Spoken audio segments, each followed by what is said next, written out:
across the UK, on DAB+, on your smart speaker, on your smart TV, and on your side.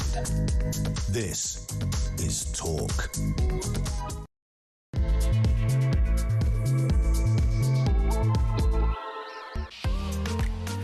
It is what is it? Wednesday night. It is Evening Exchange. It's Talk, the home of common sense. Thank you, Mark Dolan. He is back tomorrow from 4. I'm Duncan Barkes. I'm here through until 10. And it's a place where the United Kingdom comes to talk. And I'll tell you what, there's a lot of stuff to talk about tonight, as you would expect. Now, this time, yesterday, just turned 7 o'clock, we were chewing over the latest regarding the murder of Henry Novak. What has happened inside the last 24 hours? Well, a couple of things have happened. We had Prime Minister's questions earlier today in the House of Commons, just after midday. The first time the MPs were back in the House of Commons, in the chamber, following recess. And it was an interesting exchange. It was an interesting exchange for a number of reasons, because the Leader of the Opposition, Kemi Badenoch, did not use the opportunity to talk about what happened regarding the murder of Henry in Southampton. Instead, she talked about welfare reform, and we'll look at that a little bit later on in the show, because I think it's something we should be talking about. The welfare bill is going up, and who's paying for it? You and I. Is there any reform? Oh, hang on a second. Any reform? Any changes to welfare anywhere? No. So we'll look at that a little bit later on. But what happened in the chamber of the House of Commons was genuinely interesting, because the leader of Reform UK, Nigel Farage, put a question to the Prime Minister, Keir Starmer. Now, you might have come across it. If not, this is what happened. If the public lose trust in being treated fairly by the police, can he take some action, end this divisive practice of two-tier policing, and make sure that all British citizens are treated the same? Mr. Speaker, I don't believe there's two-tier policing in this country. I'm really shocked that he pretends to have respect for Henry's family and then acts in this way. Grieving family have asked us not to respond in the way that the Leader of Reform has responded. They've asked us not to.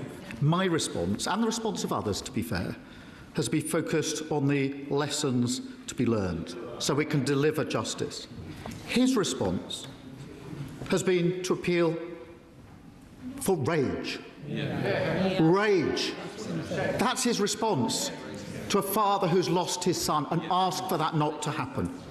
Exploiting this tragedy to create grievance and division would be wrong in any circumstances, but to do it when the family are expressly saying, please don't, is unforgivable. So that was Prime Minister Sir Keir Starmer in response to Nigel Farage. I'd like your reaction to that this evening here on Talk. 0344 499 1000. Was the Prime Minister right to call out Farage for using what has happened in Southampton, the murder of Henry, and also the protests we saw last night, to effectively score political points? Was the Prime Minister right to do that? 0344 499 1000. The other thing that's happened inside the last 24 hours, and we kind of covered this last night on the Evening Exchange at about 5 to 10. We had the protest in Southampton. Initially, they were outside Southampton Central Police Station. Then they moved to a different part of the city, almost heading towards the neighbourhood where Henry was murdered. And we know that there were clashes with riot police. We covered it live here on Talk about 5 to 10. We had an eyewitness who was at the scene, and you could actually hear the stuff. This is, just to give you a sense, this is what was happening in Southampton around 9:30, 10 o'clock last night.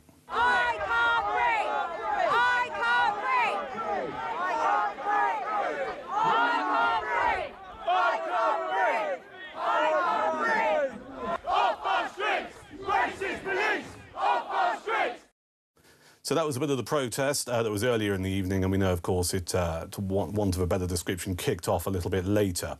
Nigel Farage making the point earlier today, he thinks that there might be further protests and further demonstrations. We'll keep an eye on what's happening in Southampton this evening, and indeed elsewhere in the United Kingdom. I suppose there's a couple of things I really want to chew over with you tonight on Talk. I mean, first off, I want you to tell me whether or not you think Starmer was right to call out Farage today in the House of Commons during Prime Minister's questions. I also want you to tell me whether or not you think the police and the government are listening and acting to people's concerns, or do you think there is potentially a risk that what might happen is something we saw a few years ago with the Southport riots and the protests. people take to the streets, they're angry. And let's be honest, there will always be people, sadly, who will hijack those protests and have a pop at the police. They happen from everything from football to, you know, all kinds of protests in London and stuff. But the majority of people, I believe, when we talked about Southport, were genuinely angry about what happened to those little girls, OK? The Southport riots took place. Politicians had their say, made their points, released some videos on social media, and then it kind of died down again. And, you know, those of us who have concerns about where this country is heading were basically told to get back in their boxes and shut the hell up. Do you think that's going to happen with this?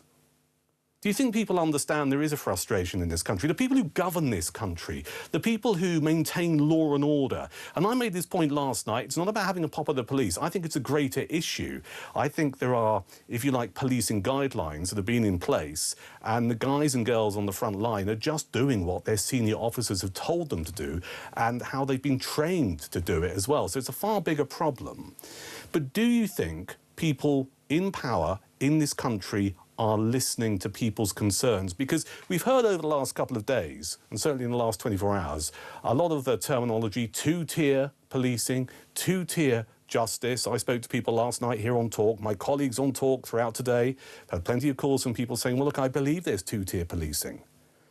And if that is the case, do we just think, well, we've had our say now and nothing's ever going to change? Or do you think finally those in power, those in politics, those in the House of Commons, those who are in senior positions in the police will finally listen to people's concerns? Because the one thing I've concluded, all right, the one thing I've concluded in the last 24 hours is simply this.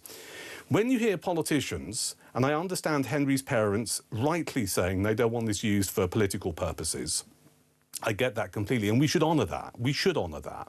But when politicians try and shut down the debate by saying we can't really talk about this, we shouldn't talk about this because it creates division, I find myself thinking, I'll tell you what, mate, the division is already here. People feel they live in a society that is divided for all kinds of reasons. And the thing is, if we don't talk about it, and if we push it under, if we sweep it under the carpet, if we do any of that, then all it does is create more resentment and makes things worse, right? It's like the rise of the far right about 20 years ago. There's a political party called the BNP, and people were like, you should never talk about the BNP. You should never interview them on the radio. And famously, Nick Griffin, who was their leader at the time, went on Question Time on the TV, and there was a lot of protests outside the studio. You shouldn't have him on there. You're giving him oxygen of publicity. And yet you went on there and looked like a complete idiot. So if we don't talk about these issues, they just get pushed further underground, and there's more resentment and there's more division, and there is division in this country. So let's talk about it. Do you think people will listen? 0344 499 1000. Before we talk to veteran Labour MP for Kingston upon Hull East, Carl Turner, let me just give you some breaking news inside the last few minutes. This is Jack Straw, who is a former Labour Home Secretary, and he's given an interview saying police anti-racism guidelines have gone too far since he oversaw the inquiry into the murder of Stephen Lawrence 25 years ago, acknowledging there has been, quote, an overcorrection by police. Now, that's interesting. That's Jack Straw in the Telegraph newspaper and the website this evening saying there's been an overcorrection by police. In fact, let's get reaction to that from Carl Turner, Labour MP. Good evening, Carl. Good evening, Duncan. Welcome to Talk. Thank you for your time on this Wednesday evening. You've just heard what I said about Jack Straw. What's your reaction? Well, I spoke to a former senior police officer, chief superintendent, this afternoon to ask him what his view of policing is, and he would agree with Jack Straw. I'm not expert enough, to be honest, Duncan, but the reality is I think the training and the guidance and the advice that officers get is to be incredibly cautious. But look, things have changed with policing. It wasn't many years ago when domestic violence complainants, victims, were told when the police attended that there was nothing to see here simply because the partner who was allegedly assaulting them was a man, and that, in fact, it was all right to assault women. That was the reality 15, 20 years ago. So policing has got to change. It's had to change, but something went really badly wrong in this Novak case. That young man breathed his last breath whilst being cautioned by the police in handcuffs. Tragic. It is tragic, and once again, we've made the decision this evening at Talk not to play out that body cam footage. We didn't do it last night because it is distressing, and I think people, if they wanted to see it, they have seen it. And, you know, when I watched it for the first time, I genuinely felt sick, and I know a lot of other people did. Carl, thank you for your reaction to what the former Home Secretary Jack Straw has said. Let's talk about the goings-on in the Chamber of the House of Commons earlier today with Nigel Farage questioning Sir Keir Starmer. What did you make of the Prime Minister's response? Well, look, I think the Prime Minister was right to take Farage on today because the truth is people were bound to be showing emotion and taking to the streets. But I think if they were encouraged by what Farage said at 8 o'clock yesterday morning, he effectively said, you know, pure rage. And that's what was happening. And you know, you can expect people to be upset and show that publicly, but what you can't expect and what you must discourage, in my view, is a reaction which becomes criminal. And that's the concern of most MPs in the Chamber of the House of Commons today. I think Kemi Badenoch rightly refused to go there because she was thinking it was inciting violence on the streets, and I'm afraid politicians have got a responsibility to just be cautious.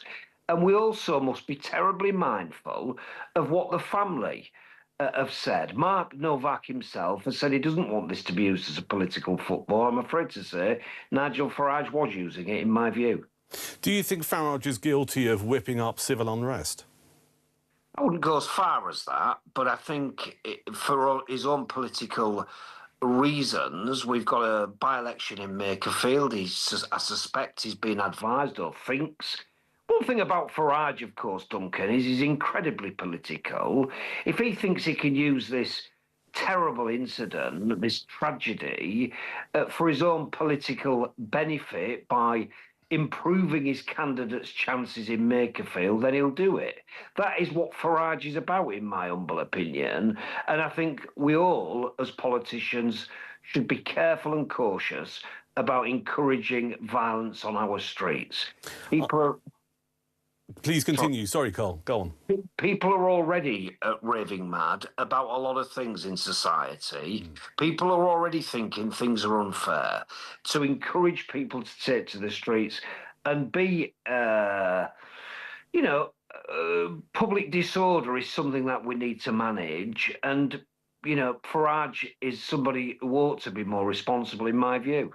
You see, what I think is the challenge here. The challenge is, and you've identified it, people are really angry. There are angry people for all kinds of reasons. I think certainly using this channel, this platform, Talk, as a benchmark, there is a sizable opinion from those of us who get involved by calling or sending messages that they feel there is a sense of two-tier policing in this country. And this is just another example.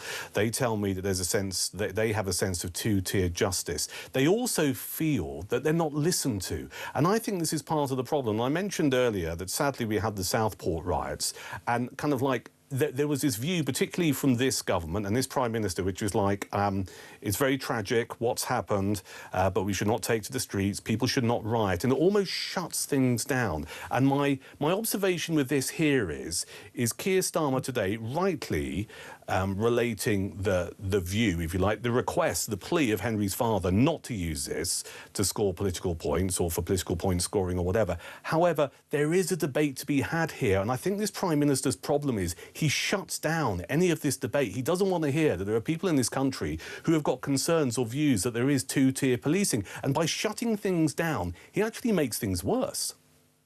I think you've got a point there, Duncan. I think the reality is the Prime Minister came out today and said, look, there's no such thing, or words to that effect, of two-tier policing. Well, I happen to believe he's right about that, frankly. However... You don't think there's two-tier policing? So let me just pick up on that and ask you the question, because a lot of our audience very clearly do. So be kind enough just to explain why you think two-tier policing doesn't exist.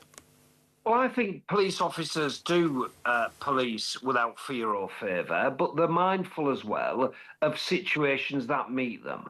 So, as I said, as an example, in a domestic violence setting, the police officers who attend will take the people take them separately aside, and they'll speak to them individually, and there'll be more of an investigation.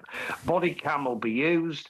They'll be investigated properly. They'll ensure that there's no one at risk. And if there is a partner there in that scenario who is likely to cause harm, they'll be taken away from the scene. That didn't happen many years ago. So policing has definitely changed. And I do think there is overcautiousness now when it comes to allegations of race-related or racially aggravated offences. But actually, I'm not saying that's a terribly bad thing, actually. That's my point. Now, in terms of what Keir Starmer said, I think there is a danger of him trying to shut down this discussion. I think it should be openly debated. And I think when you're challenged as the leader of a party and Prime Minister by the suggestion of two-tier policing, you have to take that debate on head-on and deal with the accusation and prove that it doesn't exist. It's no good saying it doesn't exist, end of story, shut up, explain and justify why you think it doesn't exist, because people do believe two-tier policing is happening. They've said it during the Southport riots. The people were arrested and convicted very fast, very swiftly, and some people thought that the sentences that were dished out were encouraged by the government. They weren't, because the judiciary is independent and the sentencing guidelines are used. But actually, there was a feeling that two-tier justice was happening. And that's where the term two-tier came from. That's the truth. Yeah. Don't ignore it, deal with it, debate it, prove it. Let's get the job done, but let's not ignore people. You're absolutely bang on the money. Carl, I'm going to end it there. Thank you for your time. That's Carl Turner, MP, the independent MP for Kingston upon Hull East. And I'll tell you why Carl is bang on the money, because he's right. If Sir Keir Starmer, if the Prime Minister is of the view that there is no two-tier policing, which is what he said, then he has to explain why that is. And he's not done that, has he? This Prime Minister is probably one of the worst communicators I've ever come across as someone who's worked in politics, both in Westminster and reporting and broadcasting about politics, all right? He can't communicate. So just to stand up at the dispatch box in the House of Commons and going, oh, there's no two-tier policing, right, doesn't cut it. He needs to explain to people, because there are a vast chunk of viewers and listeners to talk, listening this evening, watching this evening, throughout the day, who do believe there's two-tier policing. He needs to explain why not. We need to have that conversation. We need to have that debate. Just shutting down the debate makes matters worse. I'm just going to give you a few more lines from the former Home Secretary, Jack Straw, who's given an interview to a national newspaper. It's The Telegraph. It's on their website at the moment. I mentioned earlier that he said that police anti-racism guidelines have gone too far since he oversaw the inquiry into the murder of Stephen Lawrence 25 years ago. He acknowledged there has been an overcorrection. He's made other comments as well. He said there has been a sea change in political attitudes to race since the Macpherson inquiry found institutional racism in the Met. He said greater care was needed in drafting guidance on race and less notice should be taken on vocal pressure groups. And maybe we'll get into that later.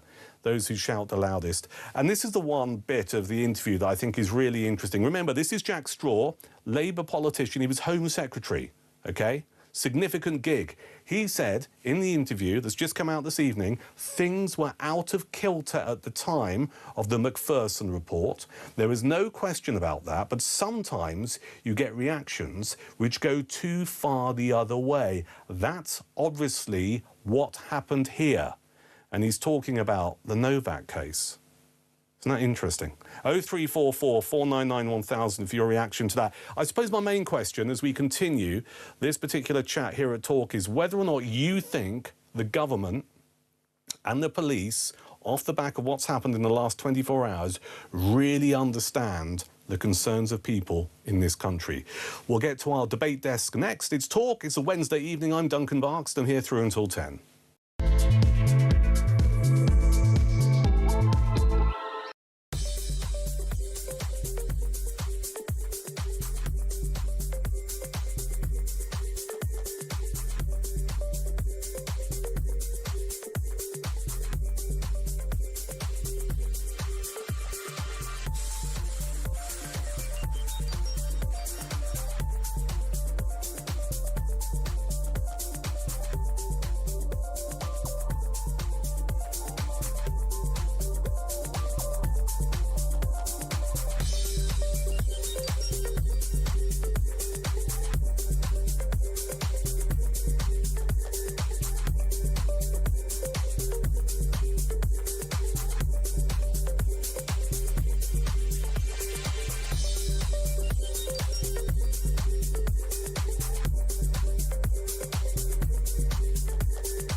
And when you hear Henry's faltering voice, losing its tone, losing its volume as his life ebbs away, you're not going to say, I don't think so, mate. You're going to make a dynamic risk assessment of the situation as you arrive there and immediately go, none of this makes sense. Let's find out what's really happened. And when somebody tells you they've been stabbed, your first job as a police officer is the preservation of life. That police officer who said, I don't think so, mate, has no place in policing. Quite right. Get rid of him.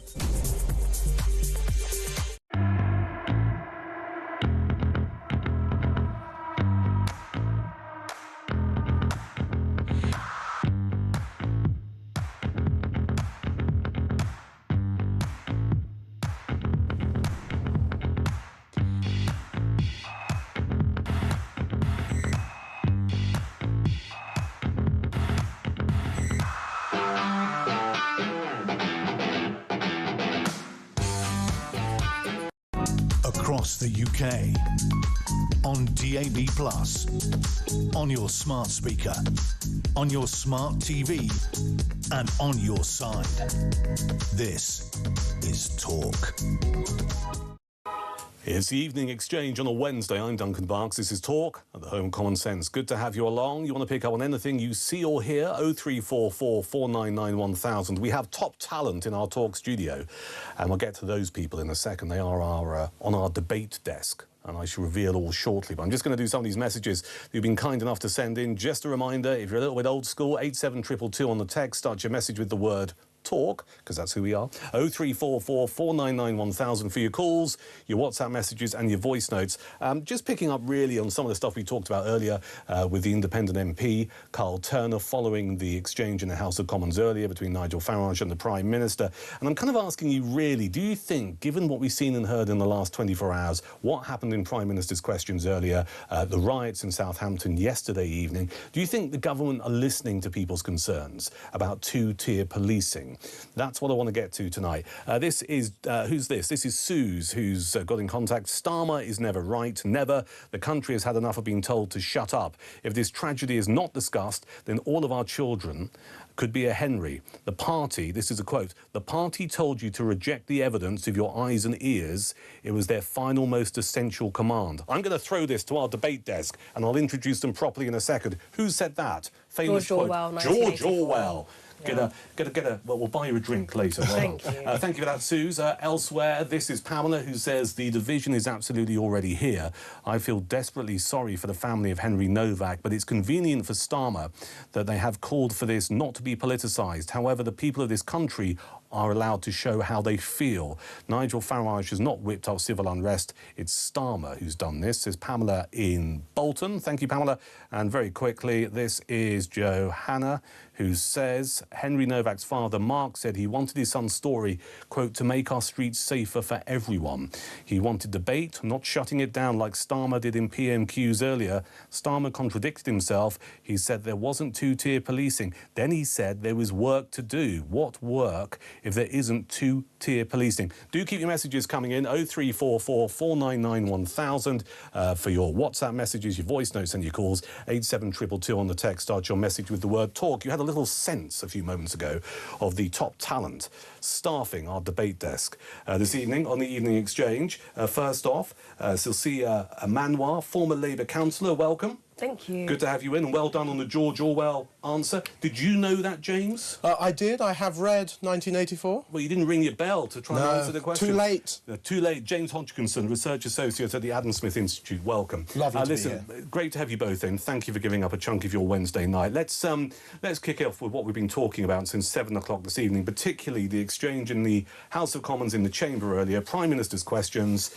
the first PMQs, as we call it, since Parliament came back, or MPs came back from recess. First off, James, just tell me, what did you make of the exchange between Starmer and Farage? Well, I think it says a lot about the state of the country right now. The debate on this is febrile, and anything could inflame tensions further. I think what we've got is a situation where Nigel Farage and people on the right are angry about what's happened, and rightly so. But what I would say is that everyone does have a responsibility, and this is why words matter. This is why down to the phrasing and the emphasis you put on words. They matter. Everyone has a responsibility to maintain law and order on our streets. We saw violence against police officers that weren't involved in the initial policing of this incident yesterday. That is deplorable. And we saw private property damaged, again, innocent people who have nothing to do with this. So, look, people absolutely have a right to be angry. I'm furious with what's happened. OK, Silcia, it's interesting, because James rightly said that people on the right are angry, but presumably people on the left of politics are angry as well. I mean, of course, it's a real tragedy what's happened to Henry.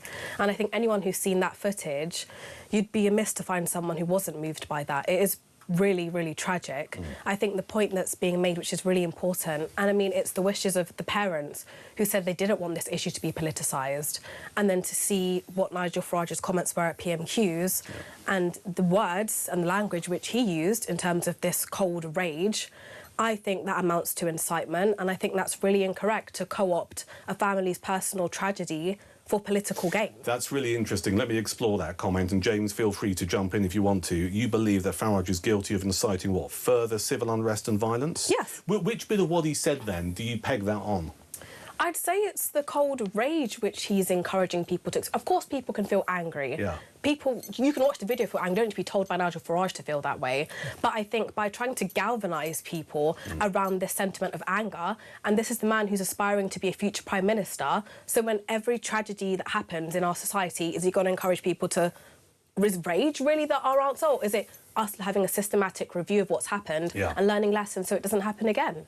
Go on, James. Yeah, well, look, I absolutely get the concerns around politicisation, but at the end of the day, I do think we have to be careful that that concern and the concern of people rightly that we don't want to see this turned into something that whips up civil unrest stops us debating the issues at play, because quite frankly, this incident is shocking, and it has exposed, I think, shortcomings in the way that incidents are policed. Those things must be looked into. Those things must be investigated, because ultimately news cycles, sadly, are volatile. Issues come and go, and politicians only sort of have the headspace, seemingly, to deal with a few things at once. So concerns around politicisation cannot stop a thorough inquiry, if you like, into what's gone on here. But absolutely, we must remain sensitive to the wishes of Henry's family, because they are paramount. Here's the thing I don't get, OK? If you go back to George Floyd,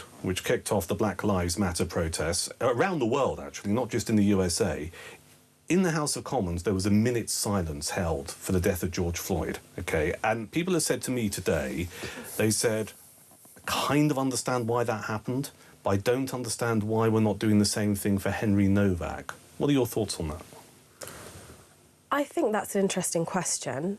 I think in the case of George Floyd and the worldwide demonstrations that were provoked, I think it was representative of a wider systemic issue of racial injustice, which has a long, deeply embedded history in the US and also to an extent in the UK.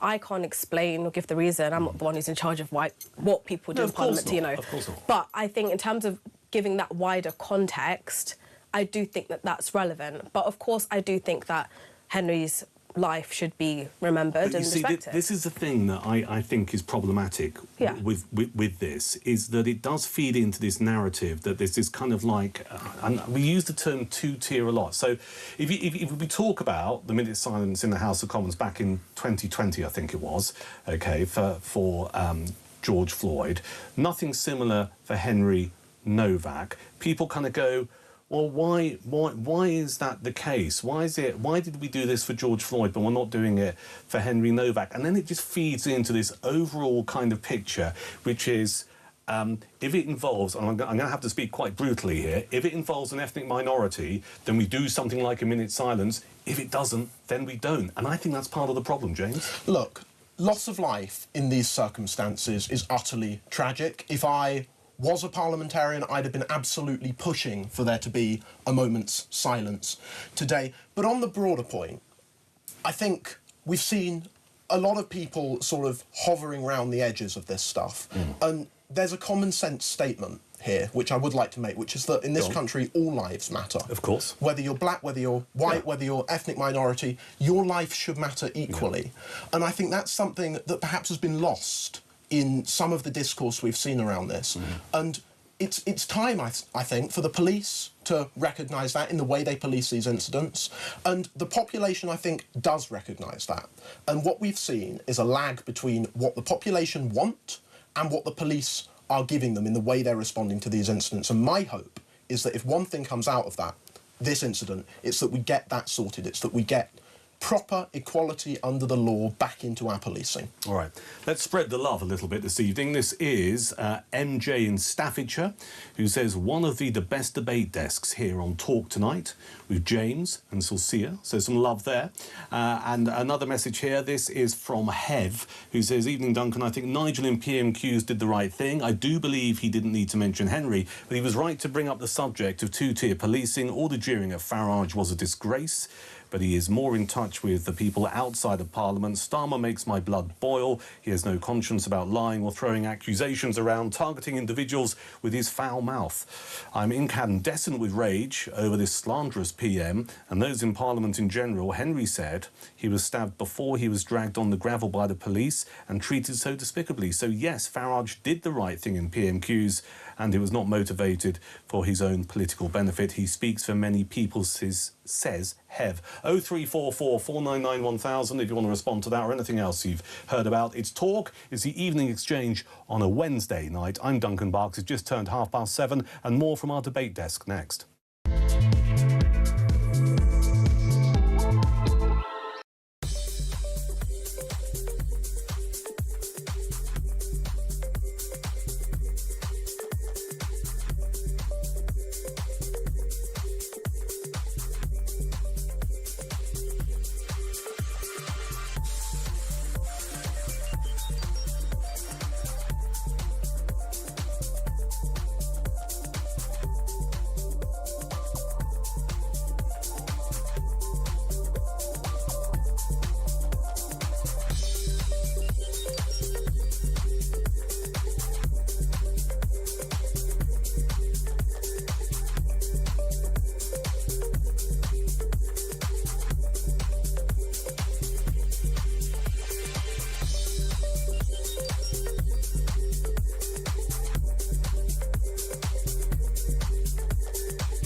Across the UK, on DAB+, on your smart speaker, on your smart TV, and on your side.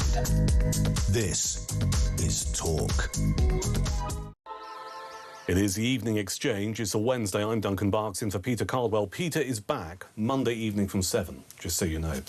Joining us in the studio and manning and womaning, is that such a word? Our debate desk, we have Sulcia Manoir, former Labour councillor, James Hodgkinson, research associate at the Adam Smith Institute. We're going to get you some gin and tonics because I know you're thirsty. Right? Well, here comes the maitre d'. Do gently bring it in. Thank you. I want to move it on a little bit because one of the things, well, the main thing actually, that the leader of the opposition, Conservative Party leader, Kemi Badenoch, used her questions for, Prime Minister's questions today, was all about welfare. And I think, to be fair, it is the Achilles heel of the Labour government for all kinds of reasons. And she accused the Prime Minister of giving up on welfare reform. There was a statistic that she used that I thought was genuinely frightening. She used official figures to say that there'd been an increase of just under £20 billion, 20 billion quid in the last 2 years. So that's the 2 years of the Labour administration. And half of that rise was made up of a £10 billion increase in the state pension. I think there's an elephant in the room in this country regarding welfare, because we've got to remember that welfare also includes the state pension, and that gets us into talking about the triple lock on pensions, which is so contentious and controversial. We're going to talk about it in a second, but first, I just want to get the view, really, from you, James, to begin with, given your think tankery with the Adam Smith Institute. I mean, the ballooning welfare budget is massively unsustainable, isn't it? Yeah, I think that's absolutely fair. And what I would say on this is when Labour got into power, I was hopeful that they had something of a unique mandate to do something about this, because we know that Labour are traditionally the party of the left, the party of the trade unions. And I thought with the majority they had, they could use that for the national benefit. And to be fair to Keir Starmer, he tried. Well, he did try, but then his Labour backbenchers got a bit grumpy. Yeah. And this is the thing. Yeah. What we've seen from Keir Starmer on this, I think, is weakness. If he was weak last year, he is not going to touch welfare for as long as he's in office, in my opinion. Yeah. But look, even with what Keir Starmer was proposing, which was an aim to save £5 billion on welfare by 2030, as you've said already, this 20 billion figure that Kemi is using makes even that pale into insignificance. So we have got to look at taking action on welfare. Right, what's the answer?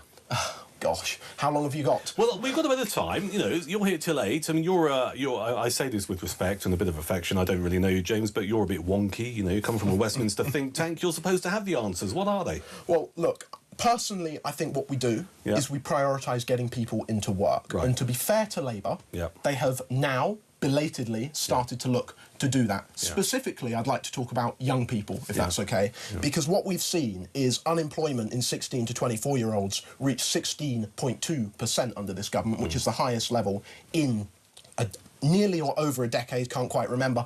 But where does that come from? And this is the thing. It comes from the fact that we have a government that chooses tax over growth, time and time again. We've seen it with national insurance. We've seen it with what they've done to business rates. And I'd also like to throw the minimum wage in there for 18 to 20-year-olds as well, going up 8.5%. And it's a contentious topic, sure, but we've got a choice now, and the economy is not in a state where we can afford to be sort of ideological about these things. We have a choice between getting young people into work, on perhaps slightly lower wages, or seeing hundreds of young people, thousands of young people pushed onto welfare, and we've got to avoid that. A lot of stuff to chew over there, Silcia. What do you make of it? Does Labour have a welfare problem?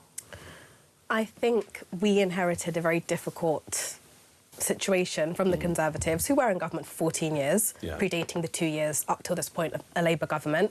I do think there's a level of accountability and strategy which we need to take to give people a promising vision for the future.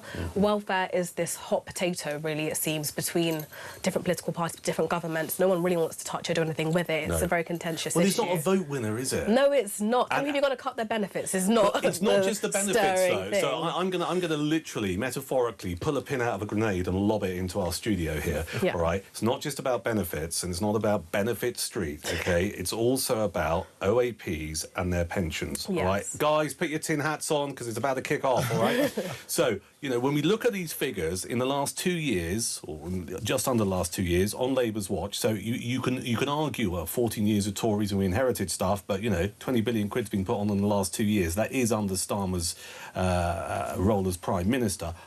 Half of that is made up of £10 billion increase in the state pension. So we have this thing called the triple lock. The triple lock! See, I've just pulled the pin, all right? And we talked about it earlier this week, and some of our listeners who are pensioners get very grumpy when we talk about whether or not the triple lock should be scrapped, which is why I'm going to talk about it now. So it's difficult, surely, when we talk about the ballooning welfare bill, and that includes the state pension, we need to have the conversation about whether or not the triple lock can still continue. What do you think? I don't have particularly strong views on this topic. Believe it or not, I do not. What I do feel, though, is at the end of the day, young people are getting the short end of the stick in terms of the economy, the job market. We were promised a lot. We were encouraged to go to university. People are coming out and there's no work. And I think we do have to get that balance right between looking after adults' health and social care, whilst also encouraging young people and giving them a future to look forward to and having a viable job market. And I don't think that the current attitude towards the triple lock of no one wanting to touch or do anything about it, it's only a matter of time before something will have to be done. But that's got to be unsustainable. Because it's not sustainable. It's not sustainable. You see, a lot of I'm an old man compared to you guys, but a lot of the younger people, I know how that sounds, who I talk to, particularly they call themselves Zoomers. Maybe you're both Zoomers. In fact, I think you both are Zoomers. They are of the view that the triple lock has to go, and they're quite resentful of the fact that baby boomers, as they call them, and I'm not one of those, I'm Generation X, we're an entirely different force of nature, but baby boomers have it too good. You know, they've got a house, they've got equity in the house, they go on their cruises twice a year, maybe go and do their shopping at Waitrose or whatever, and they're getting their triple lock on the state pension, and the younger generations are pretty hacked off with that. James, is the triple lock sustainable? Look, what's the Adam Smith Institute view on this? We don't have a house position. Why not? On this. You're a think tank that talks about the economy. You must have a view. What I will say is that it is quite clear that the economy is This is a politician's answer, isn't it? Look, the economy is in... What I will say is how you started that sentence. I will be straight with you. The economy is in dire straits. Why don't you just say, let me be clear? Look, the British economy is in dire straits. That's absolutely clear to see, and no one anywhere across the political spectrum would tell you otherwise. Yeah. We do, therefore, have to think about pulling levers we might not have had to touch before. Right. And where we are now... This is such a politician's answer. We're in a situation where no party is willing to touch the triple lock because the electoral consequences of doing so would be catastrophic. Yeah. So my view is that wherever we are in this debate, we need a point where political consensus coalesces around a point of view different to where we are now, and I don't see that happening until things get a lot worse. I mean, I think there's an argument here, and I've long taken a slightly more pragmatic view on politics, which is there are certain issues that we need to, all of the major political parties need to step back from and not politicise in order to actually come to some form of common agreement for the sake of our economy. And I increasingly find myself thinking the triple lock, look, if the triple lock goes, I'm going to lose out, all right? I'm going to be claiming my pension probably in, well, 67, so what, in 14 years' time. I don't think the state pension will exist when you guys get to retirement, to be honest with you.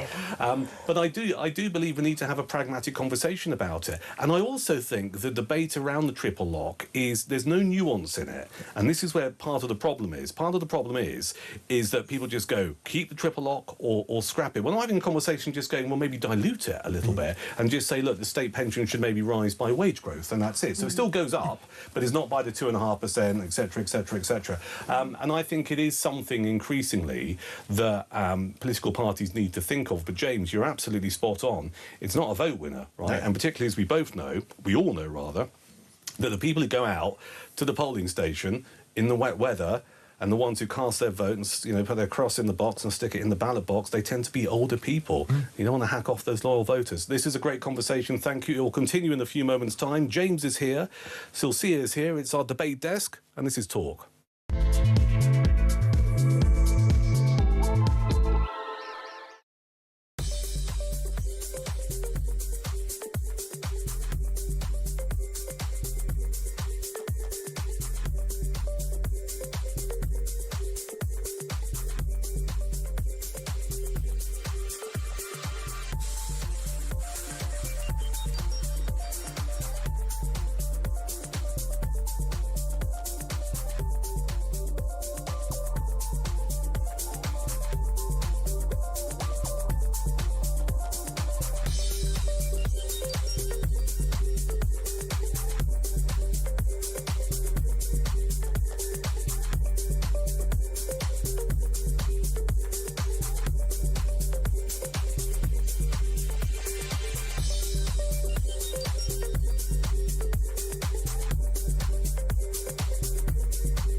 And when you hear Henry's faltering voice, losing its tone, losing its volume, as his life ebbs away, you're not going to say, I don't think so, mate. You're going to make a dynamic risk assessment of the situation as you arrive there and immediately go, none of this makes sense. Let's find out what's really happened. And when somebody tells you they've been stabbed, your first job as a police officer is the preservation of life. that police officer who said, I don't think so, mate, has no place in policing. Quite right. Get rid of him. Across the UK, on DAB+, on your smart speaker, on your smart TV, and on your side. This is Talk. It is the evening exchange on Talk. I'm Duncan Barkes. We've upset Darren. Darren's upset. Darren sent a message, 0344 499 1000. If you want to WhatsApp us, send a voice note or call that number. If you're old-fashioned, 87222 on the text. Start your message with the word Talk. Darren says, where did you find the panel to talk about Henry Novak? Not one of them, or seemingly yourself, have a clue about what the average man on the street thinks about this. Farage speaks for us, Starmer and the mainstream media divide everyone. Darren, you need to come on the air. Come on. Find the necessary dangly bits, give us a call, and we can talk about what you think about stuff. Because it bristles when I read this, oh, mainstream media, blah, blah, blah. This is one of the most open platforms you will find anywhere talking about this. You won't get this conversation on the BBC, fella, so give us a call, 0344 499 1000, Daz, and we'll talk about it a little bit later on tonight, because this idea that people don't really understand what the average man on the street thinks about stuff, this is the platform where the average man, and woman, by the way, Darren, comes on the air and says what they think about stuff, and we have that conversation. Our debate desk continues. We've got some top talent in the studio. James Hodgkinson, Research Associate from the Adam Smith Institute. We also have Cecilia Manoir, former Labour councillor. Are either of you vegetarians?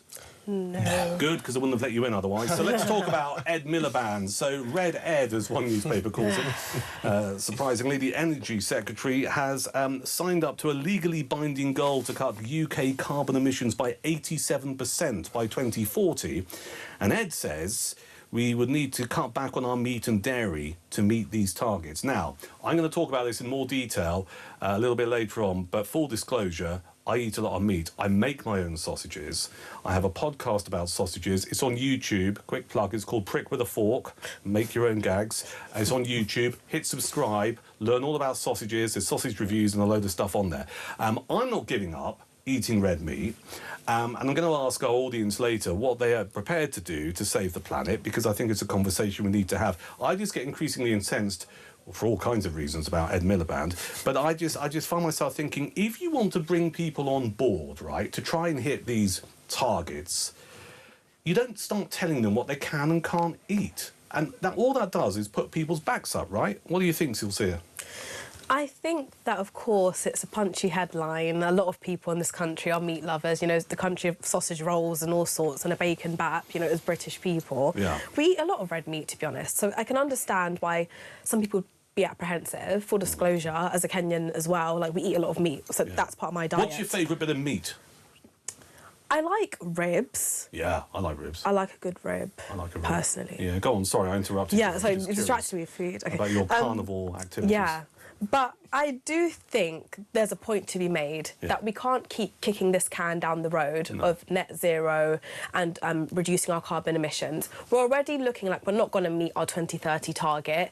It might be unpopular, but I think we need to remember the bigger picture, and that this is our planet which is at stake. Yeah. And last time I checked, we only have one. So if people are not willing to pay short-term costs for long-term benefit, I feel as though that's a betrayal for the future generations who will have to pay the price if we don't act now. Well, that's the emotive argument, isn't it? Let me put forward something. You see, I think the problem is with Ed Miliband and other politicians who tell people how they live their lives is you need to bring them on the journey, right? You don't just dictate what stuff they should and shouldn't be doing.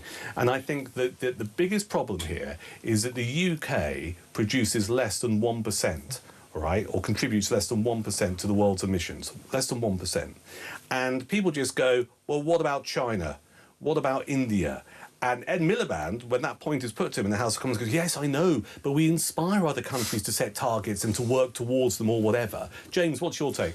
Look, pragmatism is required here, and for me, the meat and dairy issue is symbolic, if you like, of a wider disconnect between what the government want us to do and where the average person is on this. Because at a time where we've got war in the Middle East, we've got war in Europe, and we've got economic turmoil, the last thing that a government should be doing is signing up to deals, agreements which restrict the economic levers they're going to be able to pull in the future. There's no acknowledgement as well of the economic disruption that this might cause.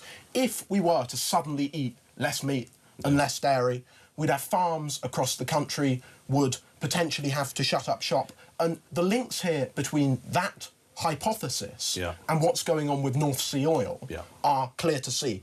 In Scotland, 1,000 jobs every single month are lost. Well, Aberdeen's been absolutely hammered by government policy. It's utterly unforgivable what's going on up there. And just like you spoke about Aberdeen, the local links with Aberdeen, those job losses are concentrated in what is quite a small area of the country. So it's bleak, and we could see that roll out to farms too. And just so, I mean, you're right to bring that up because there's ripple effects, and people don't always understand this because you can lose jobs in a city like Aberdeen because of North Sea oil in the oil industry, but it's the ripple effects, right? It's the shops that have to close down because they're not getting the custom. It's the restaurants that have to close down because there aren't people who've got the money to eat there. There's not the local workforce that maybe go to the cafe and get their butty at lunchtime, you know, or their lovely lawn square sausage if you're in Scotland. Any of that kind of stuff, and people forget it. What's your favourite meat? I like a nice piece of rump steak. Yeah, if I'm. Yeah. We're going to talk to a farmer about this after 8 because it's, as you probably worked out, a subject close to my heart. And he's a great farmer. You might have seen him on the telly and heard him on Talk before. This is Gareth Wynne-Jones. We'll get his reaction to Red Ed's calls to cut down meat and dairy after 8. Our debate desk continues to 10 minutes to 8 here on Talk. Now, I'm in a very interesting position here because I'm a Gen Xer. I was born in the early 1970s. Generation X, we are hard as nails, all right? Generation X. We were going out, doing pints and shots, getting home at 4 in the morning. The alarm was going off at 6:30. We'd have a shower, we'd have a fag, and we'd go into work, all right? That is not the mindset of Generation Z. You're both Gen Zers, aren't you? Yeah. We are indeed. Yeah. I'm surprised you made it in on your own, to be honest with you. I tease a little bit. So the reason I want to talk about this is Michelle Obama has talked about Generation Z and Gen Zers. And I have a degree of sympathy with Gen Zers. So Generation Zers or Gen Zers, where's my bit of paper? You see, this is where you guys would know off the top of your head because your brains are more active than mine. I'm a slightly old man. Generation Z were born between 1997 and 2012. Michelle Obama's done a podcast. She was over in the capital city in London doing a podcast, and she talks about Gen Z, as she would term them as, needs to learn to endure bad bosses and boring jobs. She's making the point that Generation Z are just a little bit maybe soft in places. You don't like criticism. You don't like people shouting at you in the workplace or anything like that, and why would you? So what's your reaction to this? Do you feel that Gen Zers get an unfair, hard time? Who wants to go first? I'm happy to take this. Look, it's about resilience at the end of the day. Yeah. And my personal view is that everyone, whether you're Gen Z or any other generation, it does actually help to have a bad boss. It does help to have a job that you're not necessarily comfortable in, because if you go from that to a position of management, as I'm sure most people would hope to do in their own career, you then have the opportunity to learn from those mistakes. The one thing I would say is that what we're seeing at the moment is this narrative that our generation has everything easy, handed to them on a plate. And, you know, point at the university example. People were promised the world when they signed up to university to do a degree. You have my greatest sympathy. I mean, I never went. I learned my trade going, you know, doing work experience in newsrooms and stuff. But you have my greatest sympathy. Tony Blair encouraged lots of people to go to university.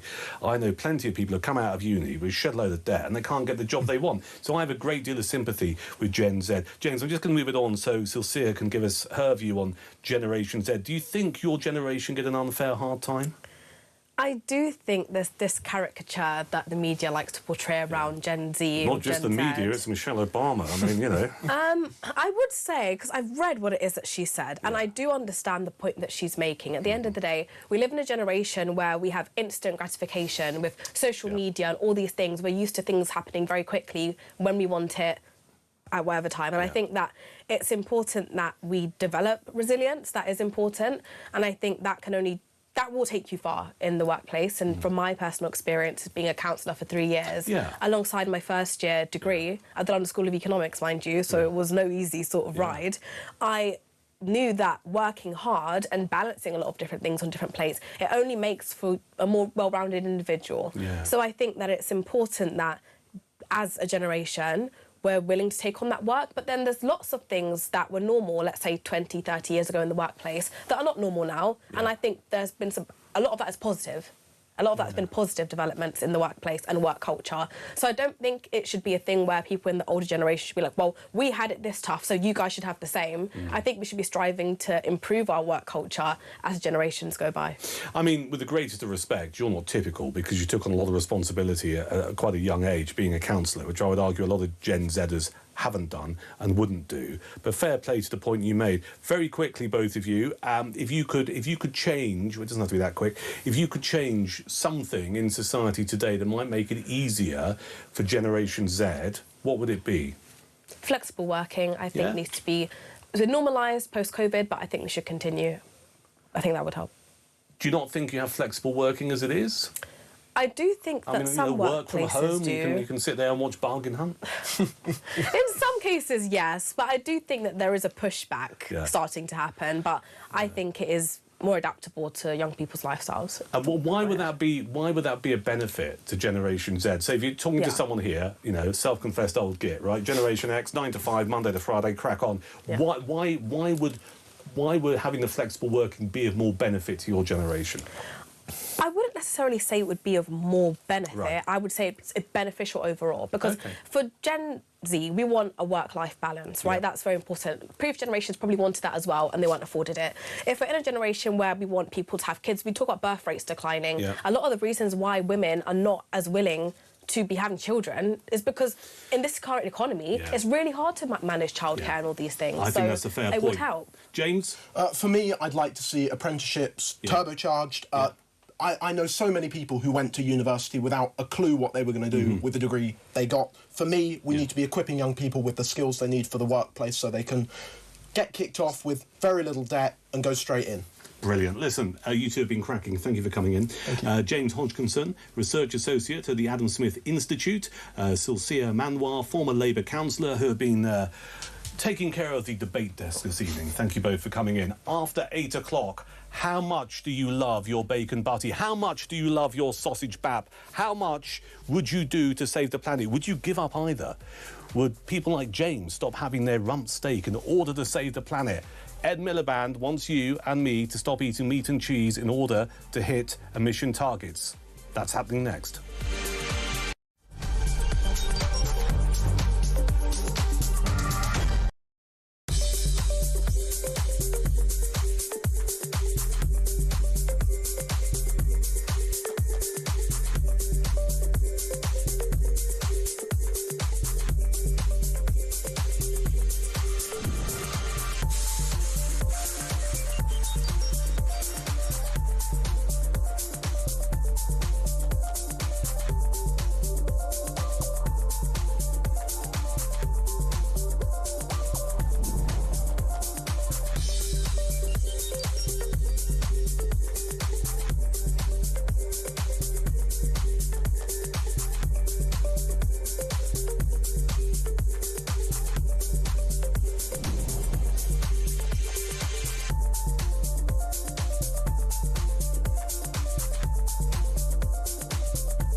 across the UK.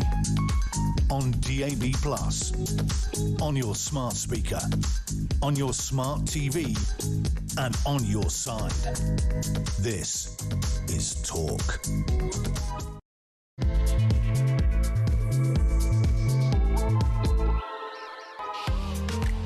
Wednesday night, I'm Duncan Barkes. This is Talk, the home of common sense. Good to have you along, whatever you're doing. Thank you for choosing us. I mean, plenty of other things you could watch and listen to, but frankly, just a bit beige. Do you know what I mean? I'm here through until 10. Petrie Hoskin here from 10. There's a ton of stuff we're chewing over, and I'm going to just put down a little bit of a marker. I'm going to get slightly agitated in a second. I've taken a little bit more Ramipril. You'll get that if you're on anti or reducing blood pressure medication, because I want to talk about this Ed Miliband stuff. But listen, if you just stuck us on, thank you, because a couple of things we're chewing over, and I think it's, well, you would expect us to continue to have the debate regarding the murder of Henry Novak, particularly since you and I last spoke.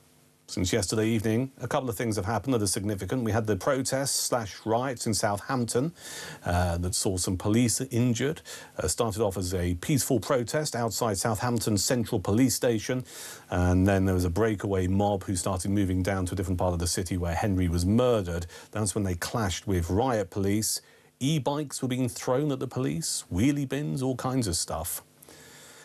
So that happened, tail end of last night's show, and also earlier today in the House of Commons in Prime Minister's questions, whilst it wasn't the subject of the questions put by Kemi Badenoch, Tory leader, to the Prime Minister, Nigel Farage put a question about Henry Novak and was jeered and was booed and was told he should condemn the violence last night. And the one thing I really want to get to regarding this is whether or not you think the government and the police really understand the sense of frustration and anger that exists in the country at the moment regarding what happened to Henry Novak, and particularly when we all saw that awful body cam footage, how he was treated in these dying moments. Now, I said this earlier, his father was very clear. He doesn't want any political point scoring to be used by his son's murder, okay? And that is fair, and that is right. But what we need to talk about tonight is a Prime Minister who's very keen to shut down any debate around this, because my biggest concern is, and I've seen it before because I'm a little bit older than most people, that when you shut down debate about any issue, it pushes it further underground and eventually it explodes and it is more vile and more dangerous. So we need to have this debate. We need to have this conversation about whether or not there is this two-tier policing, two-tier justice, whether or not you think this country is divided. And that's the other point. People keep saying, well, we shouldn't really talk about it. Further divides the country, or it divides the country. The country is already divided. We need some healing to take place, and the only way the healing is going to happen is if we have conversations about people's concerns about whether or not, if they call up the police and there's an instance involving, to be blunt, a white bloke and a bloke who's not white, that the police are going to come down on one side or the other. That's what this is all about. So do you think people are listening? Do you think the government's listening? Do you think the police is listening? 0344 499 1000 is the number. I've got some more breaking news that's just appeared on the Times website. The Times, one of our sister organisations here at Talk. Police from the police force behind the Henry Novak arrest felt pressured by diversity training, is the claim. This is just broken on the Times website. This will be Hampshire and Isle of Wight Constabulary. A number of officers in the force responsible for the arrest of Henry Novak felt, quote, controlled and pressured to feel certain ways after receiving mandatory diversity training, a survey has revealed. The courses taught Hampshire and Isle of Wight police officers and staff about racism, unconscious bias, privilege, and the importance of being an ally. 1 in 7, 15% of staff, said they felt controlled and pressured to adopt certain ideas, and the same number thought mistakes would have been held against me. So that's just appeared on the Times website, and I wanted to share that with you, given some of the debate we're having this evening at Talk. 0344 499 1000 if you want to pick up on anything that I've just mentioned as the evening exchange continues. Now, let's get down to this issue about whether or not you are prepared to give up eating a lot of meat and a lot of dairy in order to save the planet. This is Ed Miliband. You know him. Should we just call him Mad Ed, because that's suitably appropriate? He's the Energy Secretary, who I think, I mean, this is a man who is so tone deaf to actually decide to have this in the media at this current moment in time when we're talking about two-tier policing, when much of the debate in the media and indeed conversations in pubs and elsewhere in the office talking about the murder of Henry Novak, Ed Miliband's deciding to bang on about his new emission targets. You couldn't make this stuff up. He's so tone deaf. He has said families would have to cut back on meat and dairy to meet stringent new climate targets. Well, we signed up to them, apparently, legally. It's a legally binding goal to cut UK carbon emissions by 87% by 2040. So what's that, 14 years? To achieve this, households will need to replace boilers with heat pumps, yawn, shift to electric cars, yawn, and eat 25% less meat and a fifth less dairy. This is all down to government advisors. First off, are you prepared to do this? Secondly, what are you prepared to do to save the planet? Now listen, full disclosure, I'm a big sausage fan, OK? I do a podcast. It's called Prick with a Fork, the Sausage Podcast. It's on YouTube. Go and have a look at it. It's basically me, a fat man, banging on about sausages, right? Subscribe. Hit the subscribe button. I need all the help I can get. I love my meat. I love my sausages. I want to talk about this. Why should an Englishman be forced to reduce or give up his full English breakfast just because Ed Miliband says we should? Why should a Scotsman have to forego his lovely lawn sausage square in a BAP just because Ed Miliband says we should? Why should we have to reduce the size of our ploughman's lunch with a lovely great big chunk of cheddar, some pickles, some great tomatoes there? Best one I ever had, the Harrow Inn in Steep, just outside Petersfield in Hampshire. It's an iconic ploughman's. Why should we have to change our lifestyle because Ed Miliband should? You might want to have the conversation with me regarding this tonight. 0344 499 1000. I would literally die in a ditch with a fork in my hand in order to carry on eating the amount of meat I want to eat. Life is too short. And on a more serious point, what does this say about our farming sector, which is already suffering as a result of decisions made by this Labour government? Again, full disclosure, I used to be an Arundel young farmer. Arundel's a place in West Sussex. A lot of my mates in my early teens and late teens were from farming families. I mean, admittedly, there was a lot of pub going and drinking going on as a young farmer, but I did my bit, including the Petworth sheep trials. I know a little bit about farming. The farming community in this country has been hammered by this government, and I'll tell you why, because none of them have ever worked in the countryside. None of them have never worked in a farm. And up until recently, the Environment Secretary is a bloke called Steve Reed, who's the Labour MP for Croydon, a well-known bit of the countryside. So I have a very weak view on Labour when it comes to support for the farming community. And this announcement about, oh, give up some dairy, give up some meat, let's help us to meet these emission targets, really is a further kick in the guts. But I'm just a man on the radio and on YouTube giving you my opinion. Let's talk to someone who'll give us a view from the front line. This is farmer Gareth Wynne-Jones, and he joins us on Talk. Gareth, welcome. Not so far. How are you? Very well indeed. An honour to talk to you, sir. What's your reaction to Ed Miliband's latest ramblings? He's just a clown, isn't he? Let's be honest with each other. Food inflation is going through the roof. You know, the poorer people in society are struggling. Meat and dairy are a part of a balanced diet that we need to protect. What's he going to take that away and put it into some factory producing glue that's going to make everybody ill, which is going to cost the NHS millions? We're 1% of the carbon emissions in the world. This little island has a growing population, as we know, and a fast-growing population that needs to be fed. So for me, food security should be at the top.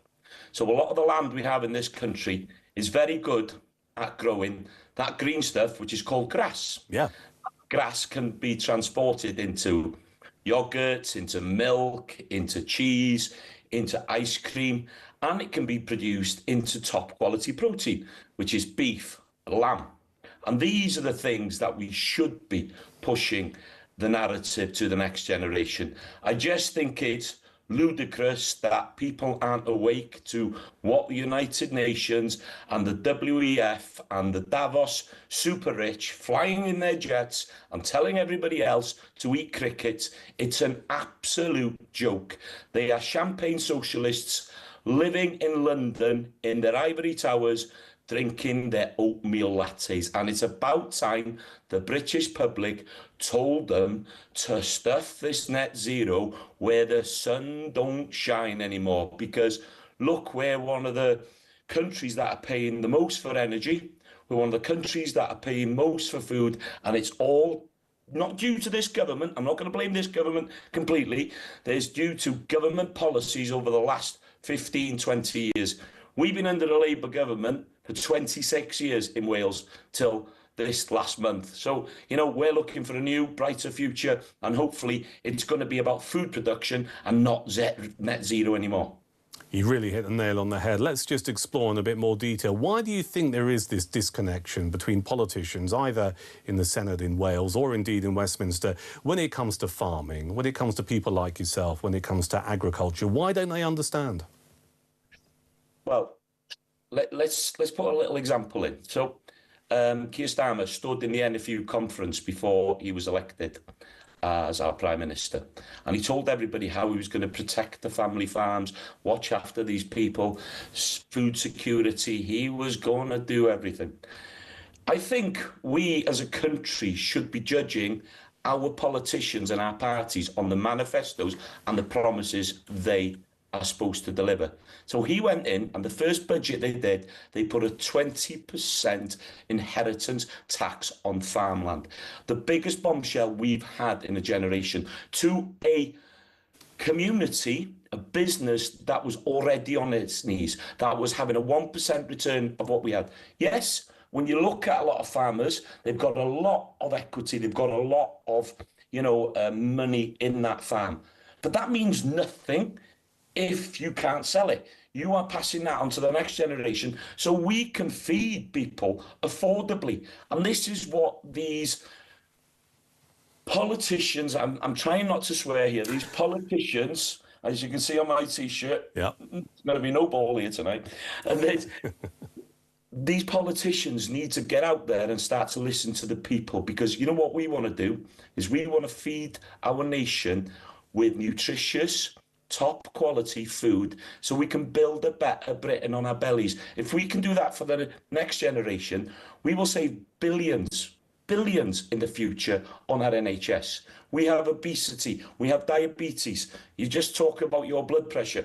All these things are costing us a fortune. So eat a little bit less sausages there, and we can just start to have a look at how we can balance things out. And this is not being disrespectful to anybody. It's about making sure we can feed people. And I am scared, I'm not going to lie, I am scared the way things are going today, the way the WEF and the way United Nations and the way the rich leaderships of the world are putting these manifestos on. We are sleepwalking into food shortages and into food problems and into energy problems. We've seen this with what's happening in the Middle East now. We've got fertilizer shortages, fertilizer hikes. That's what's producing a lot of the grass, a lot of the food to feed our nation. Please, please, please start to wake up and ask questions of our politicians before it's too late. I'm just a poor farmer working the land, trying to make sure there's a future for my children here doing what I do, and that's feeding people affordably. Gareth, do you think we have any political party who truly understands the challenges of people like yourself? Oh, that's a really good question. I think Rupert Law's brought some great ideas in. I think, to be honest with you, Kemi Badenoch has come in. I think if we could cherry pick every single political party, in Wales at the moment, we've got Plaid Cymru, and they've got a guy called Llyr Griffiths who's it's in charge of agriculture. They've given it a different name, which they shouldn't, but he's a really good guy. He really understands farming, and we want to get behind him. It'd be great to see Wales shining as a food producer. Yeah, we need environmentally based schemes as well, but we need to be producing food.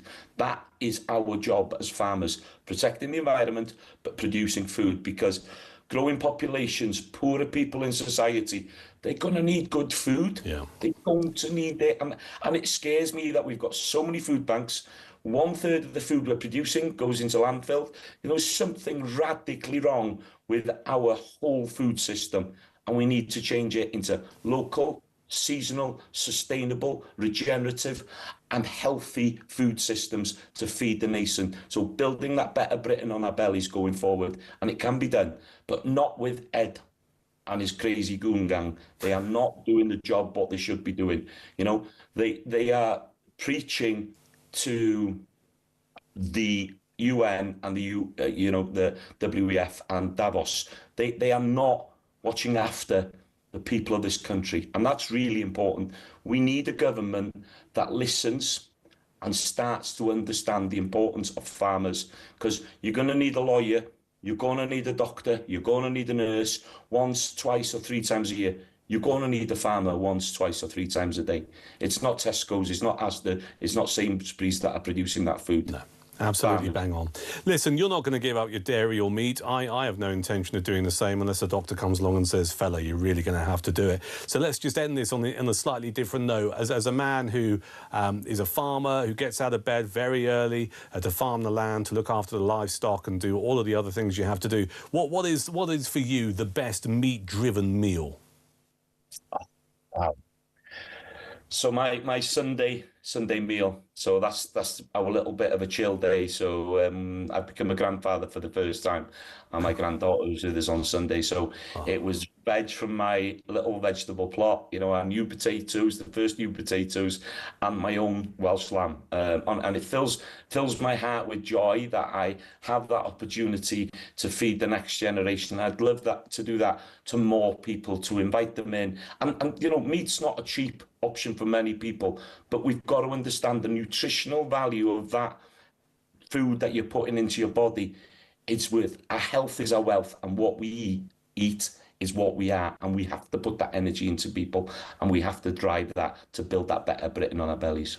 Gareth, thank you, and congratulations on becoming a granddad. That's farmer Gareth Wynne-Jones. His reaction regarding Ed Miliband, who wants all of us to eat less meat and less dairy in order to hit these emission targets. Your thoughts on this? What are you prepared to do to give up the planet? I mean, we're hanging this on cheese and dairy and meat for good reasons, because obviously you can tell I'm a bloke who likes his scoff. But you know, would you get a heat pump? Boring. Would you get an electric car? I've got a few mates who love their electric cars. Is that the answer? Let's broaden this out. But I mean, chiefly, the question has got to be: are you prepared to reduce your meat consumption, give up the meat and the dairy in order to save the planet? I think Ed's got a lot of work to do. I'll tell you my theory very quickly. Do you remember a while ago when he was he attempting to become Prime Minister? He was. I'm just trying to work out, what year is it when he tried to eat that bacon sandwich? Was it 20... it can't have been 2018. When was it? Anyway, do you remember Ed Miliband was 2012, was it? 2012. 2014. Bacon sandwich, 2014. We sure it's 2014? Any more for any more? 2014. All right. Anyway, so do you remember Ed Miliband was... and I know how this works, because I used to do it. You know, his advisors went, do you know what we need to do, Ed? What's that then? Or probably went, what's that? And they said, we'll take you to a cafe. We'll take you to a proper old-school cafe. We'll have a picture of you with a cup of tea and a bacon sandwich, because then you'll look like a normal person.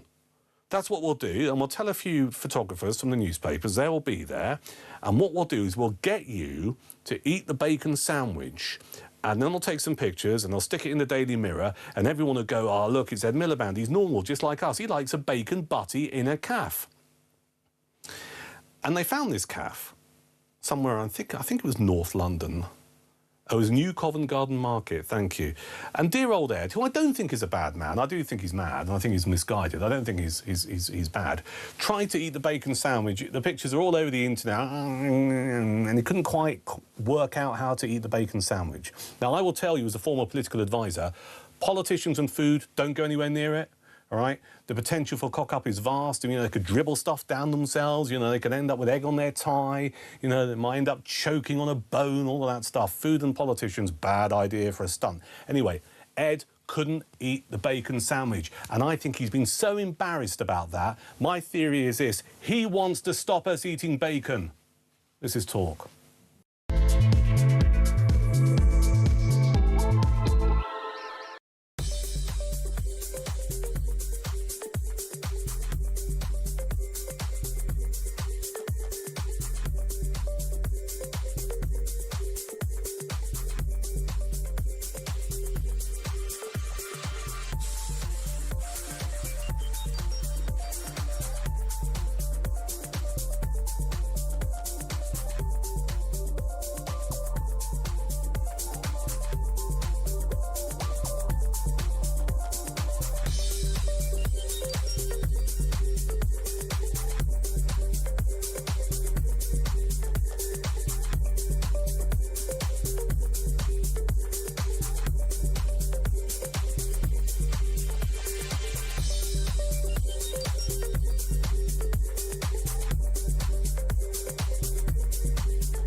And when you hear Henry's faltering voice, losing its tone, losing its volume, as his life ebbs away, you're not going to say, I don't think so, mate. You're going to make a dynamic risk assessment of the situation as you arrive there and immediately go, none of this makes sense. Let's find out what's really happened. And when somebody tells you they've been stabbed, your first job as a police officer is the preservation of life. That police officer who said, I don't think so, mate, has no place in policing. Quite right. Get rid of him.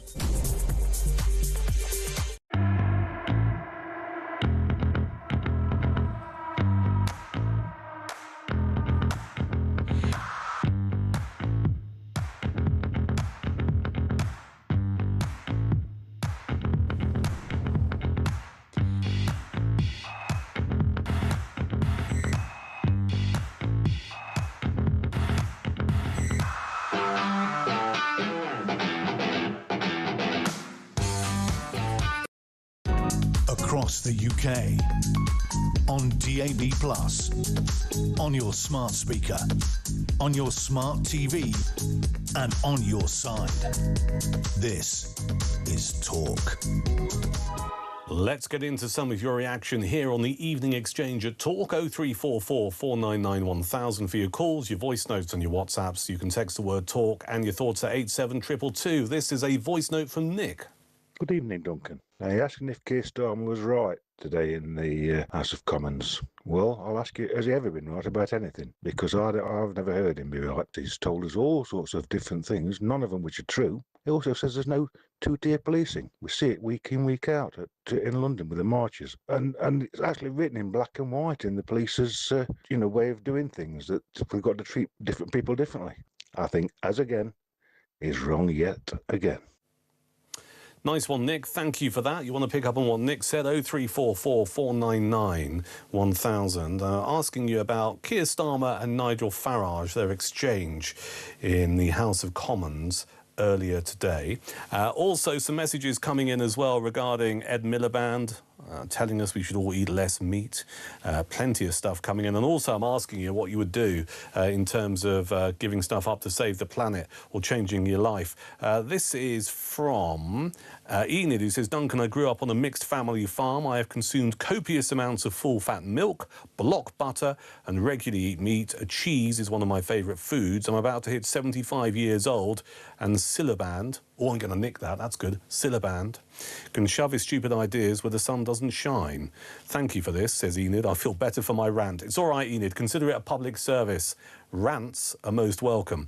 Elsewhere, this is Kayla, who says the majority of the population is sick to death of the government telling us what to eat, what to drive, what to say, what our opinion should be, and what we should even think. This isn't freedom, it's a prison. And another one here from Steve. Less meat, less dairy means less farmland needed, so Mad Ed can get cheap land for his solar farms, or even his solar farms. Thank you for that. And one more here. Duncan, is Paul from Chislehurst. Hello, Paul. I own a dairy-free brand and have lost a listing of our best-selling dairy-free cream cheese because Waitrose want to make room for more dairy cheddar cheese. They don't mind that they will lose the dairy-free consumer. I'm sorry to hear that it's impacted on your business, Paul. I mean, I wouldn't make this observation. There's room for both, surely. 0344 499 1000. In Bath, it's Marcel. Hello. Duncan, my dear, how are you? Very well indeed. What would you like to say? First off, what spiked my interest in having a dialogue with you is our common appreciation of the good old sausage. And the reason I thought it was topical, I just been in to buy myself some sausages. Now, listen to this. What do you reckon to this as a sausage? It's pork, cider, sage and mustard. How does that strike you? Hang on a second. Pork, cider, sage and what? Mustard. Mustard. I like the sound of that. That is a proper West Country sausage, isn't it?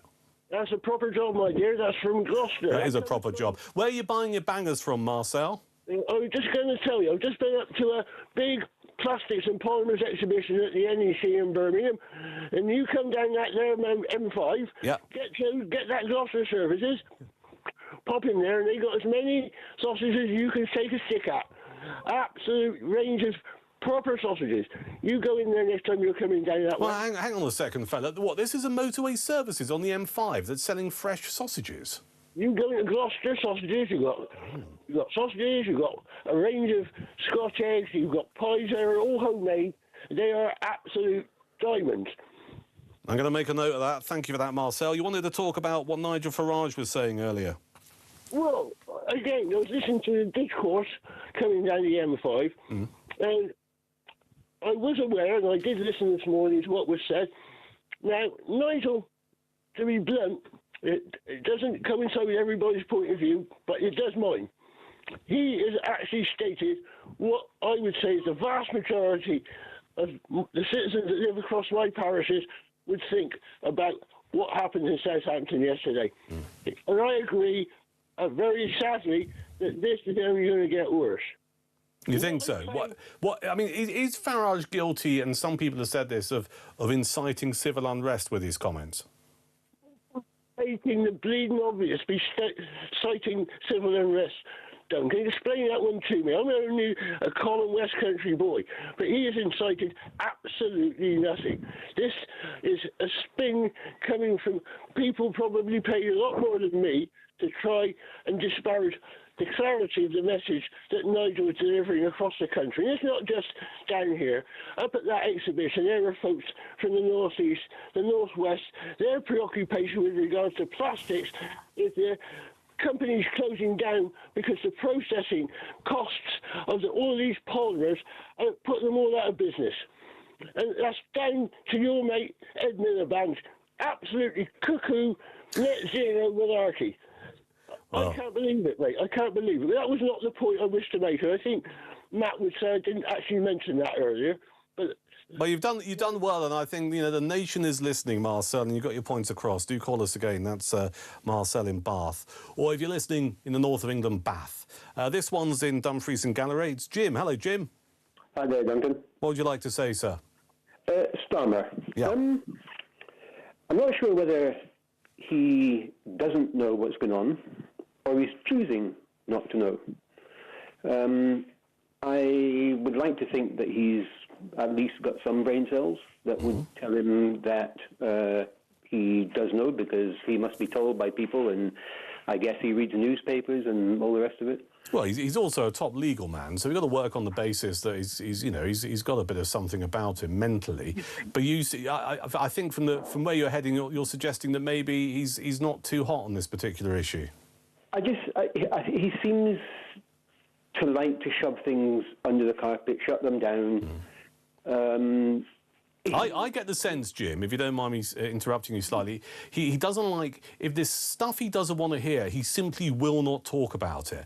That's the sense I get. And my biggest frustration with this, the quickest way to let something run out of control and become unmanageable is when you tell people they can't talk about it. I saw it throughout the late 90s and into the noughties with the new Labour government, where we weren't allowed to come on the radio, really, or to question MPs about high levels of immigration. It's like, you can't do that. Why are you saying that? Are you racist? What's the matter with you? Do you not like foreign people? It was all of this. And now, rightly, we're talking about it. And we need to talk about people's concerns in society, not just immigration. We need to talk about people's issues if they believe we do have two-tier policing or two-tier justice. Because if you do what the Prime Minister has done and just go, no, there's no two-tier policing, all that does is make people think, well, I think there is, and I'm not being listened to, and I'm not being heard.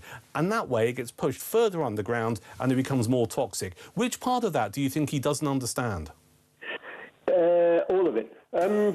They have, when they're having a protest down in Canary Wharf, they had an illegal immigrant break into that house of the blind lady who was 80. Yeah. Her niece was in the house, chased him out, I think with a broomstick or some pot and pan or something. Out onto the street, a crowd had gathered of protesters. The police were called, and who do you think they arrested? They arrested the niece. We have, up here in Scotland, we've had a pensioner lady arrested for praying. She was praying near abortion clinic. Yeah, and the thing I never get about those cases is sometimes it's silent prayer, and the police will go up to them. She wasn't praying aloud. Yeah, the police will go up to them and go, are you praying? And they go, yeah. And they go, right, well, come with us. And you just go, in what world do you think that's acceptable? Now, I have a slightly different view, and I don't want to get into this tonight unless people really want to, about full-blown protests outside abortion clinics and people chanting and waving pictures of fetuses, because I think that is personally a step too far. But someone who's standing there, who's praying to themselves without actually opening their mouths, to be carted away by the police, I mean, it's remarkably, it's just sinister, isn't it? And she was in her 70s. I mean, exactly. We shouldn't be treating pensioners like that. Jim, listen, it's been a great conversation. I'm going to move it on because I've got a stack of stuff to get to, but thank you for your call. Very quickly, a few messages here. This is Farmer Chris, who says, I won't be changing my diet for Ed Miliband. Well, I think I'm with you, Chris. We'll man the barricades together, Chris. What else have I got here? This is Ruth, who says, it's all well and good, Miliband talking about changing cars, but I am blind and my guide dog isn't trained for electric cars. If the cars do change, do you think the government would help with the guide dog situation? I doubt it, because that would be helping people who are disabled. Yeah, I think that's a fair observation to make. And the final one here from Duncan Ross Palmer. Great name, Duncan. Do you know what Duncan means? King of men. Just saying. Duncan says, apologies to wee millipede, but now I will have to increase my meat consumption by 25%. Keep your messages coming in your calls, 0344 499 1000 for your calls, your WhatsApp messages and your voice notes. Up next, we talk about welfare. It's a problem. The budget is ballooning, literally, on a daily basis. You and I having to pick up the tab. When we talk about politics, the Prime Minister seems oblivious and incapable of doing anything about it. We'll talk to former Conservative MP James Sunderland regarding what Kemi Badenoch was saying about this in Prime Minister's questions earlier today. We'll do that next here at Talk.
across the UK, on DAB+, on YouTube, on your mobile, and on your side. This is Talk. It's the Evening Exchange on Talk. I'm Duncan Barkes. I'm here through until 10 o'clock tonight. Petri Hoskin here from 10. Earlier today in the House of Commons, we had Prime Minister's questions. As you know, this is where Sir Keir Starmer takes questions from the leader of the opposition, Kemi Badenoch, and then questions from various MPs from different political parties. One of the issues, in fact, the main issue, the only issue that Kemi Badenoch was focusing on today when putting her questions to the Prime Minister was the issue of welfare and how much we are spending on welfare as a country. And she put forward various points and questioned whether or not it is sustainable. And for me, there are a couple of figures I want to share with you, just so you have some context regarding this. Official figures show there's been an increase of just under, ready for this? Going to lean in close if you're watching us on YouTube, 20 billion pounds in just the last 2 years. That's on Labour's watch, 20 billion quid increase on welfare spending. Half of that particular rise is made up of a £10 billion increase in the state pension. I am getting messages coming in about the state pension and the triple lock. I will read some of them out, and maybe that particular part of the debate and conversation will form what James Sunderland and I are going to talk about now here on Talk. James is a former Conservative MP, and he joins us on Talk. Hello, James. Duncan, good evening. Hello to your viewers. Kind of you to join us and give up a chunk of your Wednesday evening. I've often taken the view that for all political parties, not necessarily though in the case of the Conservatives, given what Kemi Badenoch said today, that the elephant in the room is our unsustainable welfare bill, which is going up and up and up and up. Yet today, when Kemi was putting these points to Keir Starmer, it seemed to me he was utterly oblivious to the problem. Yeah, totally agree with that. It's interesting, isn't it, that it's very convenient for Keir Starmer to be oblivious to the problem because he's unable to do anything about it. As we've already seen in this Parliament, his backbenchers voted against him, his backbenchers basically making it impossible for the government, Labour government, to fulfil promises in its manifesto. We are in a catch-22 situation. And for the benefit of the wider audience, just guess how much the current welfare bill is for the UK. That's right, 334 billion quid. We spend more annually on welfare today than we get from the entire income tax take from the UK. It is quite outrageous. And of course, the ramifications of that is, because it eclipses the tax take of this country, in order to carry on spending and making these welfare payments, we have to borrow money on the markets, which becomes more and more expensive. I mean, our interest alone, servicing our national debt at the moment, I think is 105 billion quid a year. It's laughable. It is laughable. I mean, there's lots of worrying figures in there. But quite clearly, there are many, many issues right now with the welfare budget. It's far too expensive. We can't afford it. It's unaffordable. We are spending it on far too many people, in my view, people that could and should be in work. And what we have to make sure is that we balance the books. As a responsible government, we have to balance the books. Unfortunately, Labour government's not responsible. Unfortunately, we have a situation now where the bills just can't be paid. We're borrowing money to pay for them, and it is not sustainable. You rightly point out that, and let's give Sir Keir Starmer, it's a rare thing, James, a little bit of credit here, that he did try and do something about it, and he ended up backing down in the face of his rebellious backbenchers when he tried to reduce the scale, or the speed rather, of welfare spending, and they revolted and he backed down, which is quite staggering, really, for someone who entered Parliament with a majority of over 140 MPs. Do you think any Labour MP really understands basic economics, which is you can't carry on paying out for stuff unless you have the money? Yeah, it is a fact, of course, that Labour frontbench has very little, if any, business experience on there. You know, we cannot afford these bills unless we generate the income to pay for them. So if you're harming business, if you're putting legislation through the House that harms job creation, if you're increasing taxes on jobs, if you're increasing national insurance deductions, it disincentivises businesses to recruit more people. We've seen unemployment go up. We've seen wages effectively frozen. My simple view on this is that if we had people in government that understand how businesses work, that everything has to be paid for, don't forget, it's not government money. This is your money, this is my money, this is taxpayers' money. The only way a government can increase expenditure is by borrowing or by increasing taxation, both of which it's doing. So I really worry about the future. I worry what Labour are going to do to the economy. I worry about the inheritance that our children and grandchildren are going to be receiving. We've got to sort this out now. But unfortunately, Labour MPs in the House seem determined to increase the benefits bill. They seem determined not to tackle the welfare issues facing the UK. And I really fear for the fact that we are going to be writing cheques that we just cannot cash. And it's not just you and I, James, who know that Labour MPs are incapable of really understanding basic economics and are at risk of bankrupting this country over the payments of welfare and the ballooning budget. We know from the messages that were released in the what we've been calling the Mandy files. You know, you've got Pam McFadden, the Work and Pension Secretary, and in the latest batch of the Mandy files, we know that in one of the exchanges with Peter Mandelson, he basically, well, he talked about the frustration he felt with, you know, all of the meetings he's in with Labour politicians and MPs. Quote, every meeting I have with Labour MPs is about who we can tax so we can pay more benefits. I mean, this is in their DNA by the sounds of it. Yeah, it's in their DNA. I mean, I can recall during the hustings before the last general election when Rishi Sunak said quite clearly, as sure as night is night and day is day, they're going to increase your taxes and put up benefits. That's exactly what they've done. But what staggered me is how quickly they've done it, how overt they've done it.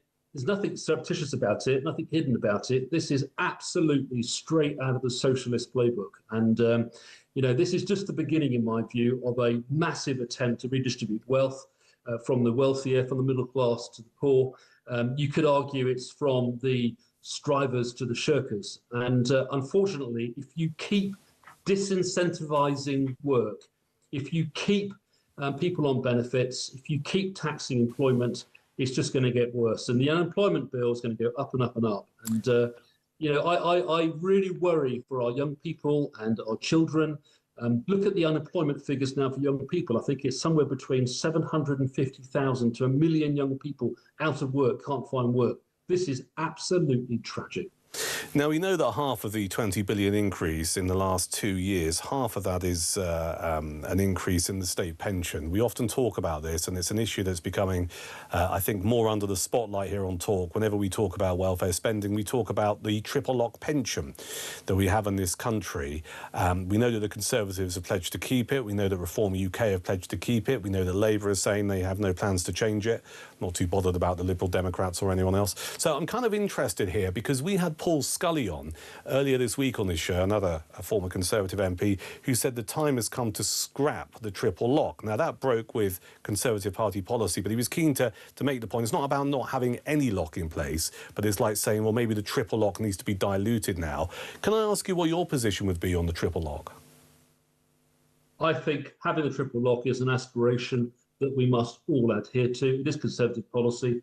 And of course, in an ideal world, that's what you want to do. But like any policy for any party, it has to be sustainable, it has to be affordable. And I think that, it may be that the Conservative Party looks at the triple lock in future and says it's not affordable. Of course, we all want more. We all want more money. We want to get paid more. But there's a reality here. And ultimately, I think that any government coming in after Labour is going to have to balance the books. I'm not advocating in any way a return to austerity, nothing like that. But the point is, we've got to balance the books in the sense that we can't keep writing cheques that we can't cash. And in my view, there will be a need for some very difficult, pragmatic, very sensible fiscal decisions, because these idealistic and aspirational policies, which I fully support, may just be unaffordable.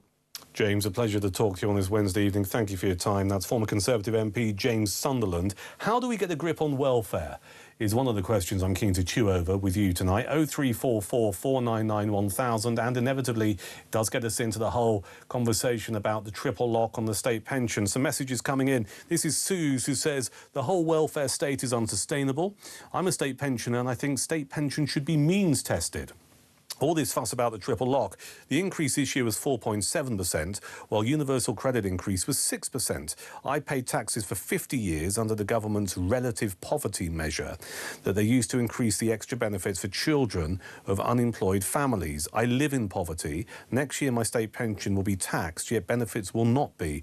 I receive £12,500 and my niece aged 21, who has never worked, receives untaxed benefits to the value of £26,000. She says working is for mugs. There are 1 million of these 17 to 25-year-old NEETs. You are barking up the wrong tree. Rewarding unemployed families with an extra £3,500 per child means a family with 5 kids gets about £70,000 of untaxed benefits. They also are exempt from council tax, which I have to pay. Your guests earlier had no clue. Suze, that is a brilliant message. It really is. I mean, increasingly, the older I get, the more time I stay in this country, I do find myself thinking working is for mugs. And one more here from Audrey, who says, let me be clear, the state pension is not a benefit. Pensioners have had a contracted agreement with successive governments of all hues that if they paid their NI contributions for 35 years and in return, they would get a state pension. There is no requirement to make any contribution in order to receive a welfare benefit. More's the pity. It's not the fault of current pensioners that successive governments have blindly chosen to not invest our national insurance contributions into a fund that will pay pensions. The UK state pension is the lowest of all of the leading European state nations, or rather state pensions. When it was not indexed via the triple lock, then various governments used it as a piggy bank by not increasing it in line with inflation. As a result, it had withered on the vine. Picking on current pensioners who have no capability to earn more money to make up any pension shortfall would be immoral, says Audrey in Upminster. I'm, for one, not picking on anyone. Just want to have the conversation, and it will continue. How do we get a grip on welfare? 0344 499 1000. In a few moments' time, we'll talk to London Assembly Member for Reform UK, Alex Wilson, on the Starmer, Farage, Novak two-tier policing debate that took place in Parliament earlier today. This is Talk.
And when you hear Henry's faltering voice, losing its tone, losing its volume, as his life ebbs away, you're not going to say, I don't think so, mate. You're going to make a dynamic risk assessment of the situation as you arrive there and immediately go, none of this makes sense. Let's find out what's really happened. And when somebody tells you they've been stabbed, your first job as a police officer is the preservation of life. That police officer who said, I don't think so, mate, has no place in policing. Quite right. Get rid of him.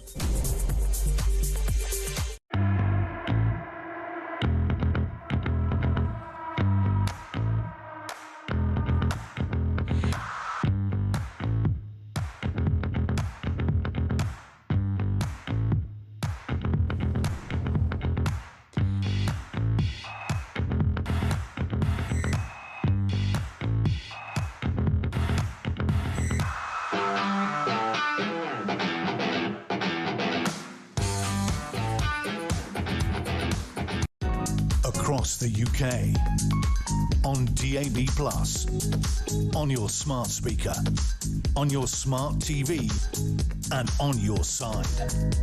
This is Talk. Wednesday night, it's Talk. I'm Duncan Barkes. I'm with you through until 10 o'clock tonight. We had an exchange in the chamber of the House of Commons earlier today. It was Prime Minister's questions.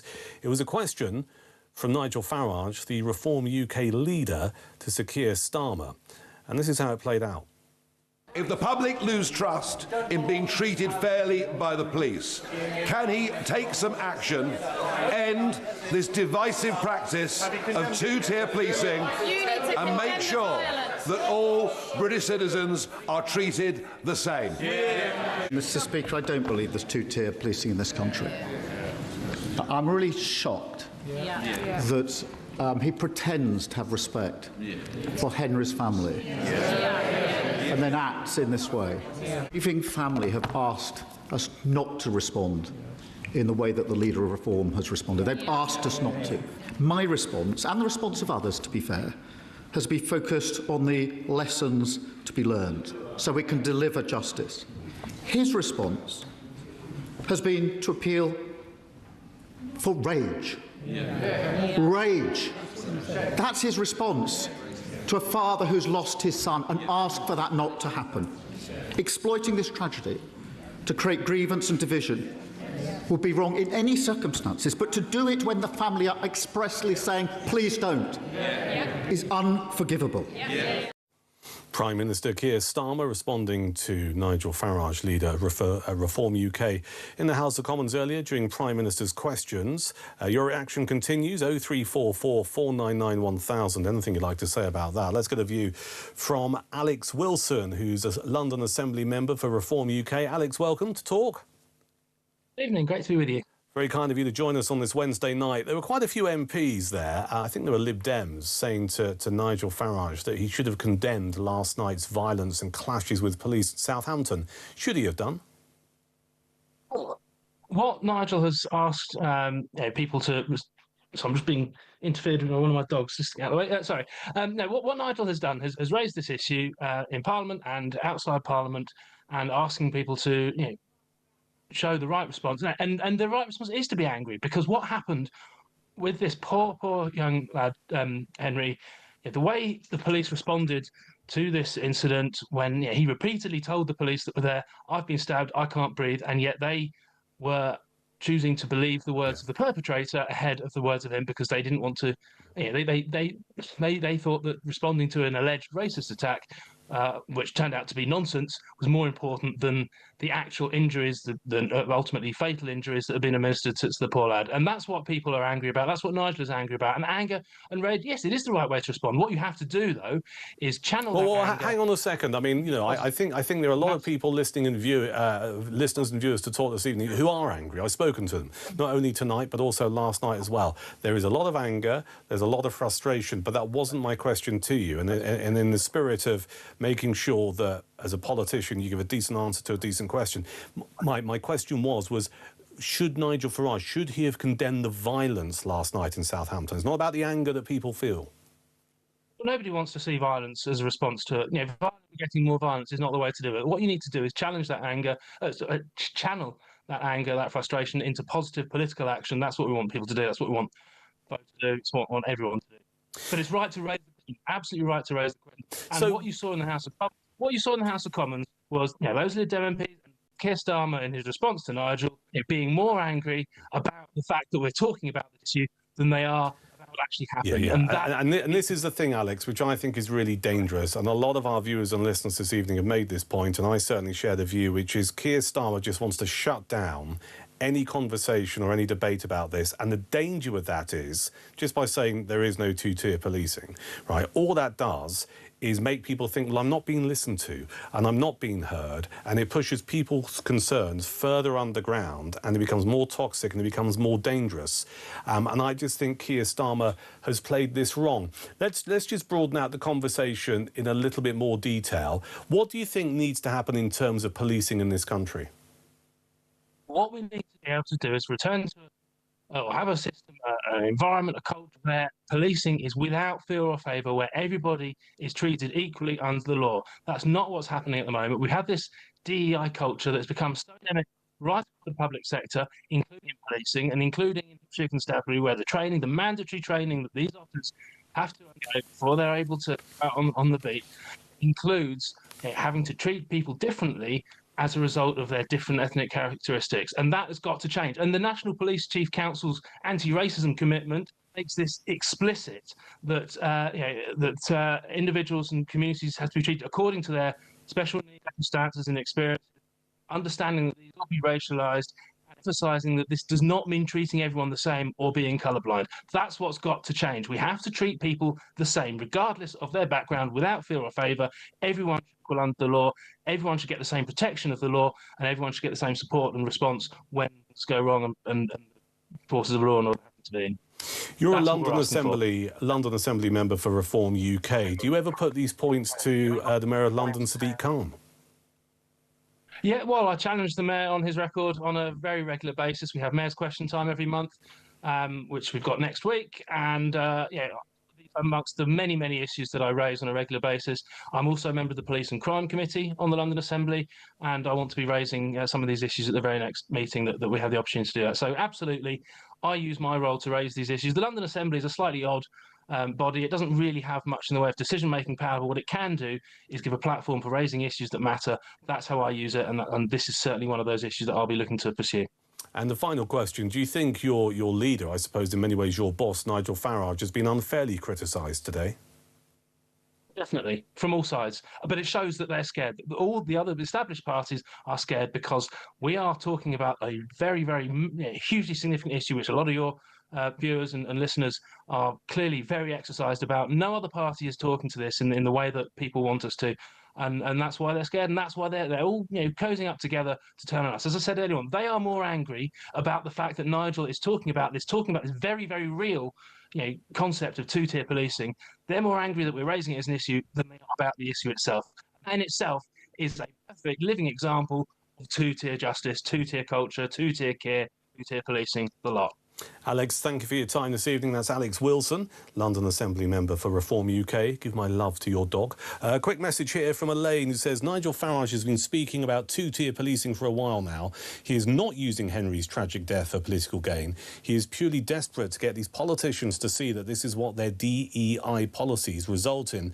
The government is in utter denial about this. Everything Nigel said was correct because the government is in denial. We can expect more two-tier policing, more horrendous outcomes, and more civil unrest. Nigel was just trying to get this government to do something, and Starmer used Henry's dad's words out of context to try and shut it down. This country really is a nightmare. We'll get to more of your messages and your calls after 9. 0344 499 1000 is the number here at Talk. For your WhatsApps, also your voice notes, and for your calls. Keen to continue to get your thoughts about the exchange between the Prime Minister and Nigel Farage today in Parliament. Also, how do we get a grip on the welfare bill? But after 9, we'll go through some more of today's news stories with broadcaster and journalist Linda Derbley. Next on Talk.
across the UK. On DAB+, on your smart speaker, on your smart TV, and on your side. This is Talk.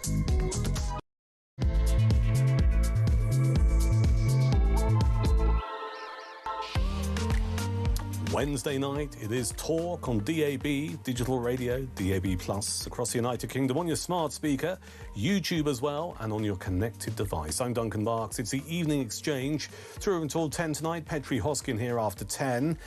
Ton of stuff to chew over here. As always, your input is vital. 0344 499 1000 for your calls. We'll get some more calls inside the next 20 minutes. You can also WhatsApp your thoughts to that number. And if you play some, well, you send us some voice notes, we'll play them out, because we're kind of like that. Love getting voice notes. 0344 499 1000, talking about two-tier policing, Farage and Starmer in the House of Commons earlier today. Also, a little bit of chat about what you're prepared to do to save the planet. Ed Miliband, the Energy Secretary, is saying, well, you're going to have to give up some meat and some dairy so we can hit our emission targets. Stop telling me how to live my life.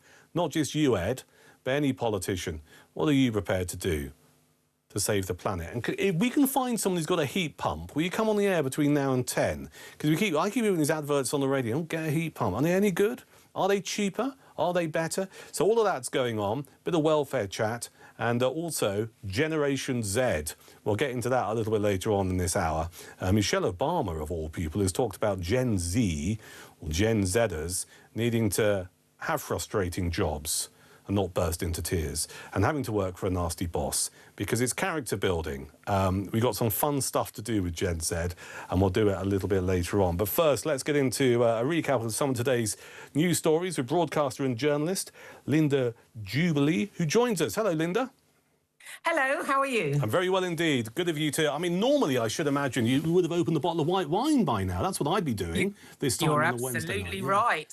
I've had to put that on hold. So I'm grateful, thank you. Good of you to join us on Talk. Let's just go through some of the things that we've been talking about on the Evening Exchange. The exchange between Nigel Farage, Reform UK leader, putting a question to Sir Keir Starmer in Prime Minister's questions earlier today about the murder of Henry Novak. Do you think Starmer gets any of this? Yes, I do think he does. He's a bad communicator, but I do think he gets it. The problem we've got here, though, is that even though the family have made it perfectly clear they do not want this to be politicised, and the father has made that crystal clear, the fact of the matter is that no politician can resist politicising this. And in some ways, they have a point. It was such a heinous crime, and it was handled so badly by the police. There has to be political reaction to it. It's impossible not to have that. I would say that Starmer reacted uncharacteristically emotional to Nigel Farage, and that's not a bad thing. Nigel Farage reacted and said what most people are thinking, but the person I think got the tone right was Kemi Badenoch, who had quite a measured response, who even got a compliment from Keir Starmer for how she handled her response. Yeah. The thing is, it's such a tragic, tragic situation. I mean, I've got 3 children. They've all been through university, and this young lad was walking home, had a drink in a bar, and is walking back and meets a random situation like this. I mean, his parents must be so profoundly traumatized by this, but that doesn't stop the fact that the thing was really, really catastrophically handled by the Hampshire Police Constabulary. Do you think Kemi was right not to use her questions to the Prime Minister on this subject? Yeah, I think that is right, actually. She can get other points in, and I think people will respect what Mark Novak, the father, said about this. And I think that was a great mark of respect, if you like. There'll be enough conversation about this in the days, the weeks and the months that follow without adding to it, just 48 hours after the sentencing. I think she did the right thing. My biggest concern with all of this, and I think we saw it a little bit with the Southport riots, is that we have a Prime Minister where people take to the streets because they're angry, and rightly angry. Now, we're not here to support any kind of violence or attacking the police, but people are angry. Not everyone who took to the streets, by any stretch of the imagination, in Southport was there to have a, you know, rough up a copper. Ditto last night in Southampton. But in the world of our Prime Minister, anyone who dares to take to the streets and protest and show their anger is somehow up for a bit of violence, right? That's how he seems to view them. And he seems not to be able to listen to the concerns of the general public. And all we got from the Prime Minister is that, well, there's no two-tier policing. And then focusing on, you know, violence is not the answer. But he doesn't seem, and you made the point earlier brilliantly, he's not a good communicator, but also I don't think he's a good listener. And he doesn't seem to understand or accept that when we have incidents like this and people have concerns about policing in this country and they're angry, and they see the body cam footage, that this is stuff we need to talk about. What he seems to do is just want to shut it down. Yeah, I think that's really interesting, actually. And although I don't know Keir Starmer, but I do think he exhibits certain narcissistic tendencies, one of which is not listening. That's a primary characteristic of the narcissistic personality. So he doesn't listen and he does not empathise with people.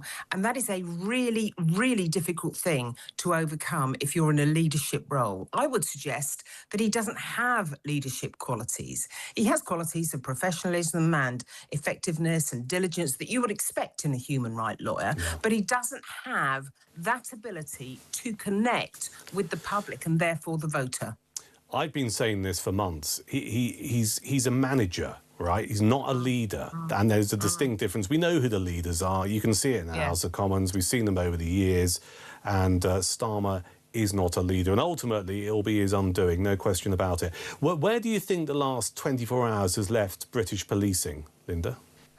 Well, I mean, I think it's left them all in a bit of a quagmire, particularly Hampshire Constabulary, which is the constabulary where this whole dreadful, tragic incident happened. And I think they will have to really start looking inwardly now to see how they can sort things out.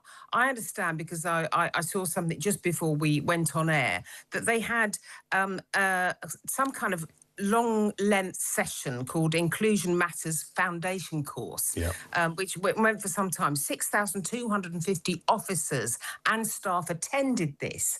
Now, I think this is totally ludicrous. You should be spending money on training people how to do their jobs properly.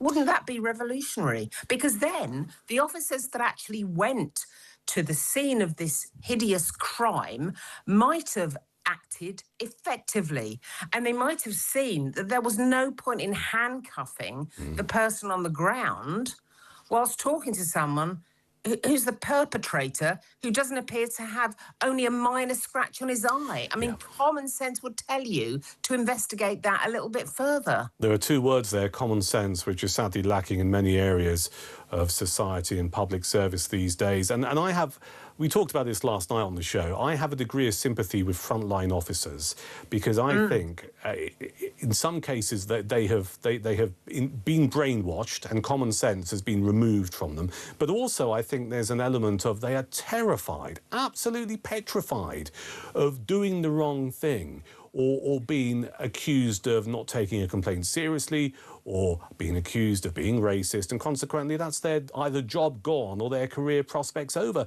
So they almost like overcompensate in some cases.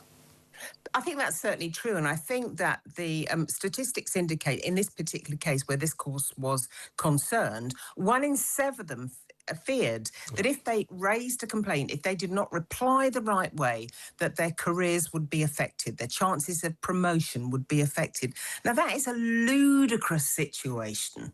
We need to do a lot more about this. I mean, I've got absolutely no doubt that when the police got to that scene, they took one look at it, remember what was in their playbook, and started to act in a box-ticking fashion. And that was problematic from the get-go, because it should have said something to them that they arrived and no ambulance, meaning the Sikh perpetrator had called the police and not the ambulance service. Now, that should have rung an alarm bell, but apparently it didn't. And that poor boy, Henry Novak, is lying down on the ground. I know he was wearing a dark shirt and the blood didn't show. And apparently his grievous wound to the heart, I don't want to distress anyone, but he bled into the cavity inside his body. So there wasn't that much blood around. But he kept saying, I can't breathe. 9 times, I can't breathe. And the perpetrator is standing there having a conversation. That should have told them something. Exactly. And not only I can't breathe, I've been stabbed. And some officer says, I don't think you have, mate. I mean, that's ridiculous. I think there was hardly, I mean, this actually affects everyone, but there was certainly, I've got 3 kids, 3 adult children. There was hardly a parent in the country last night that watched that body cam footage and wasn't completely empathising with the Novak family. It was truly shocking. I know. Let's continue to talk about what happened in Prime Minister's questions today, because the leader of the opposition, Kemi Badenoch, and you and I have just discussed the fact that she didn't talk about Henry Novak, and in your view, she was right to do that. But she did talk about the ballooning welfare bill we have in this country. And I mean, the takeaway statistic is the official figures show there's been an increase of just under 20 billion, I'll say that again for effect, billion, in the last 2 years. We have a welfare problem in this country. Do you think there's a solution to it? Well, there is a solution to it, but not one that's palatable to the Labour Party, because we know that from Pat McFadden's, or from the WhatsApp messages, that Pat McFadden said he was sick of going into meetings where all that was discussed was how much money could be squeezed out of people. Who can we tax now? Who can we tax now in order to foot the welfare bill? Well, he's looking in the wrong end of the telescope there. The fact of the matter is the Labour Party has become the party of benefits, not the party of workers, because they are seeking to find out how taxpayers can pay people who don't work. I know. It's an absolute shocker. I mean, I spoke earlier to former Conservative MP James Sunderland about this, and he said that his concerns are, and you mentioned your adult children a few times in our chat, and I've got an adult daughter as well, are the future generations, because unless we get a grip on this, the Labour government will carry on borrowing to fund these welfare commitments, because the tax take isn't enough now. So they've got to borrow the money in order to carry on paying these benefits, and it's our kids ultimately who are going to pick up the tab. I know, and that really has to stop. The fact of the matter is, you could actually be spending some money on trying to grow jobs, trying to grow the number of jobs, trying to support youngsters that want to go into employment. The fact of the matter is, this government has increased NI, it has increased the minimum wage, which sounds good, I guess, but that is a tremendous cost to employers who are growing businesses that might employ youngsters, that might give them some experience. So, you know, I think Margaret Thatcher once said that socialism was great until socialists ran out of other people's money. And that is exactly what's happening here. And we've got another 3 years of this to go. So if they're sitting in meetings saying, how can we put more squeeze on the taxpayer to come up with money to pay for benefits, that is going to enrage everybody. Exactly right. Now, are you a meat eater at all? I certainly am. Do you like a chunk of cheese? Yep. Prepared to reduce your consumption or give it all up in the name of net zero for Ed Miliband. Have you heard about this? We're going to have to reduce our dairy and meat consumption to try and hit these emission targets. I am literally going to die in a ditch with a fork in my hand and a sausage on the end of it, because I'm fed up with this. I mean, is this man tone deaf, and where does he get off? He's ridiculous. He's ridiculous. And one supermarket, I think it might be Sainsbury's, but I'm sure someone will call and tell me if I'm wrong, is thinking of producing white eggs, not brown eggs, because white eggs have a smaller carbon footprint than brown eggs. I think, goodness me. I mean, I love nothing better than a great big sirloin steak. Yeah, with loads of cheddar cheese grated on top. Oh, yeah, blue cheese, actually. Blue cheese, sound. Sliced on top. Yeah. Absolutely perfect. Actually, I eat less meat because I watch my pennies. I'm trying to, budget properly. Of course. And meat is a very, very expensive thing. And if you live where I live, which has a few posh shops, and you go to the butcher, you need a mortgage if you're going to buy a couple of steaks in there. Yeah. So I only do it once a week. And I do appreciate that rearing cattle is disastrous. I won't go, we're in the evening now, so I won't go into all that stuff about methane gas. But I just think, he's fiddling around with small stuff that won't really matter. He's got to start doing some big things, and he's got to start working on a plan. Not right now. We need to start drilling in the North Sea, which he doesn't want us to do. No. But we need to keep going. We need to build growth in our economy so that eventually we can have some kind of environmental plan that will help future generations. All right. And very quickly, you mentioned you've got adult children. I've got an adult daughter. We're talking about Gen Z or Gen Z this evening, because Michelle Obama says, look, you really need to experience jobs you don't like and bad bosses in order to gain some resilience.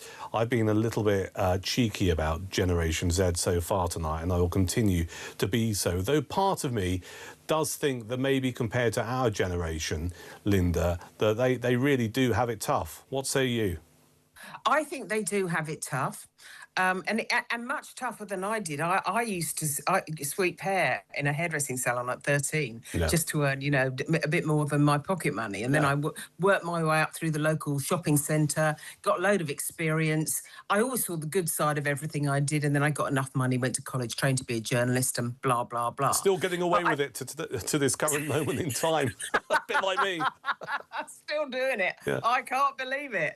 But I think that Michelle Obama, really, my goodness. I mean, I watched her documentary Becoming, and all the beautiful blingy blitzy clothes that she puts together, and the huge amount of time she spends with stylists to go on air. I appreciate she's a clever woman. In fact, she was mentoring her husband at the law firm they worked at in Chicago before he made the run for the president's hot seat.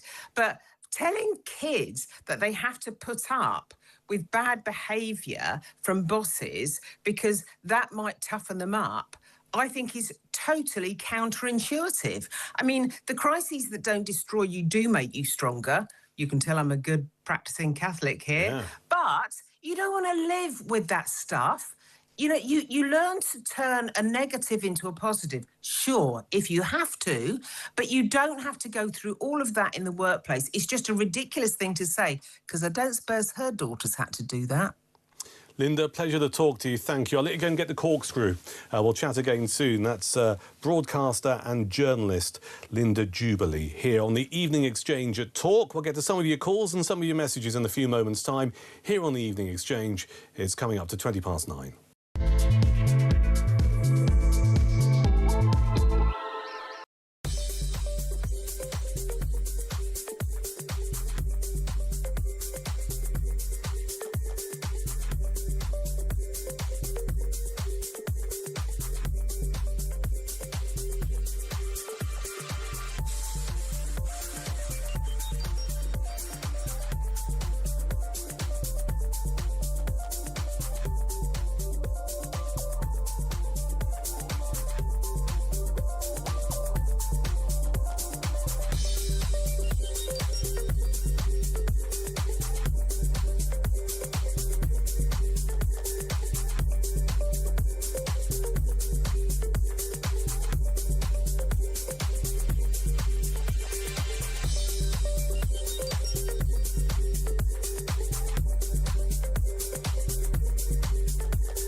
let's get to the calls now. And Kevin is in Basingstoke. Morning, Kevin. Kevin, what do you think of this cycling conversation? Well, you know what I'm going to do? I'm going to... Disagree with me.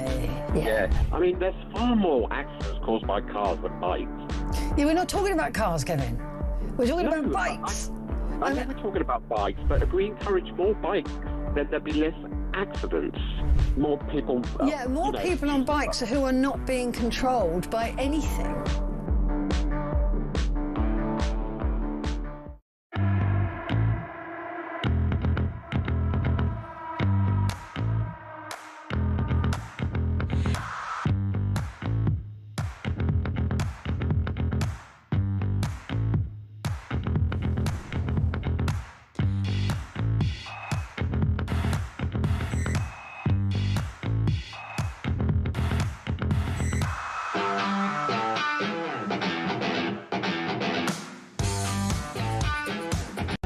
Across the UK, on DAB+, on your smart speaker, on your smart TV, and on your side. This is Talk. It is the home of common sense. It's Talk. It's the evening exchange. I'm Duncan Barkes. We're going to take a load of your calls and messages now, and also again just before 10 o'clock, before Petri Hoskin takes over. So if you want to get on, 0344 499 1000, call me, WhatsApp me on that number. I'll read it out, and also send a voice note. A few messages here before we talk to Charles and then Matt. This is Caroline in Norfolk, who says, evening, Duncan. I know we say that the Conservatives were bad and things were certainly not good, but I just don't remember life being this scary. I don't remember this much unrest, this many people taking to the streets regularly for various different causes. Things have become very scary very quickly, says Caroline in Norfolk. Just remember, Caroline, the grown-ups are in charge. That's what we were told. Even journalists. Who's that bloke? Used to be on the telly, he's now on the radio. Andrew Marr. Oh, it's great. Yeah, we have a new government. The grown-ups are in charge. Well, clearly they're not. Elsewhere, this is Phil, who says, Duncan, do you think Starmer would handle this situation the same if it was his son who had been murdered? No, because it doesn't affect him. He has no genuine empathy with the family or the general public. He only says what he has to because it's what's expected of him, says Phil. And two more here. Steve says, regarding the triple lock and the ballooning welfare bill, stop the triple lock. You can't do it until we stop all foreign aid, all benefit payments to foreign nationals, all benefit payments to illegal invaders, and benefit scrounging has become eliminated. Do you think that'll ever happen? Benefit scrounging being eliminated? And this is David, who says, keep the triple lock, stop paying benefits to scroungers. It's not rocket science, mate. Stop paying benefits to foreigners who have not paid into the system. Not difficult again. Come on, why are you asking this? It's ridiculous. I'm asking it, mate, because people like you respond and tell me what needs to happen. I'm just doing my job. Charles, good evening. Good evening. I just want to speak about criminal misconduct of government and police. Misconduct in public offices, malfeasance, neglect of duty, misfeasance to lie, to be dishonest, non-feasance, failure to act. And basically, what I want to explain... Charles, I'm going to interrupt you, not because I'm rude, though I am rude sometimes. I'm struggling to hear you a little bit. I don't know, you're a bit muffled. I don't know where the phone is in relation to your mouth. Yep. Okay. No problem. I'll just try and do that because I want to be clear. Well, that's got worse. You sound like a demented Dalek. Okay, try again. Is that better?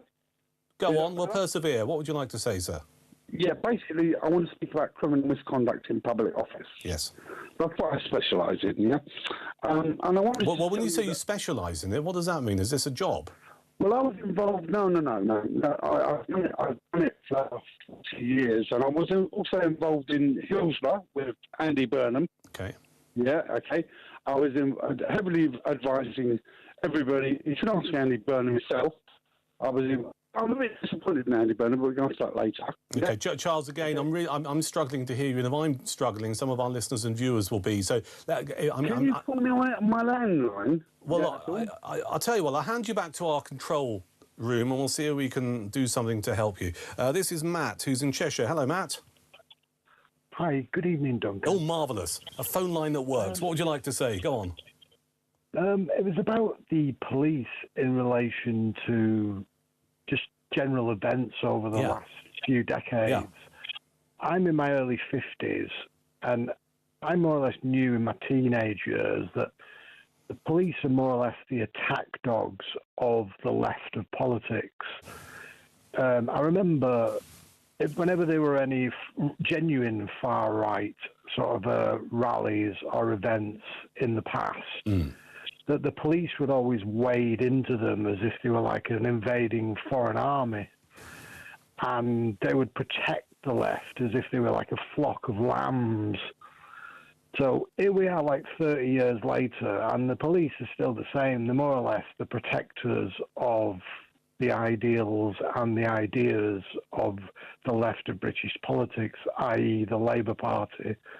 So it's no surprise. Well, let me just ask you about that then, because, I mean, people will challenge you on that in the 1980s, a lot of people saw the police force as almost a private army for Margaret Thatcher when they took on the print unions who were striking and the striking miners. That is also true. That is also true. But when it actually came to the actual physical presence of political people on the streets, the people, the actual far right of the 80s, used to get bludgeoned and beaten up to the point where they had to more or less make their own protection forces so that they wouldn't get attacked by the left. We're now seeing that reenacted in the modern age, where the police let the pro-Palestine mob run riot, do as they please, and any small, I think there have been 2 United Kingdom marches.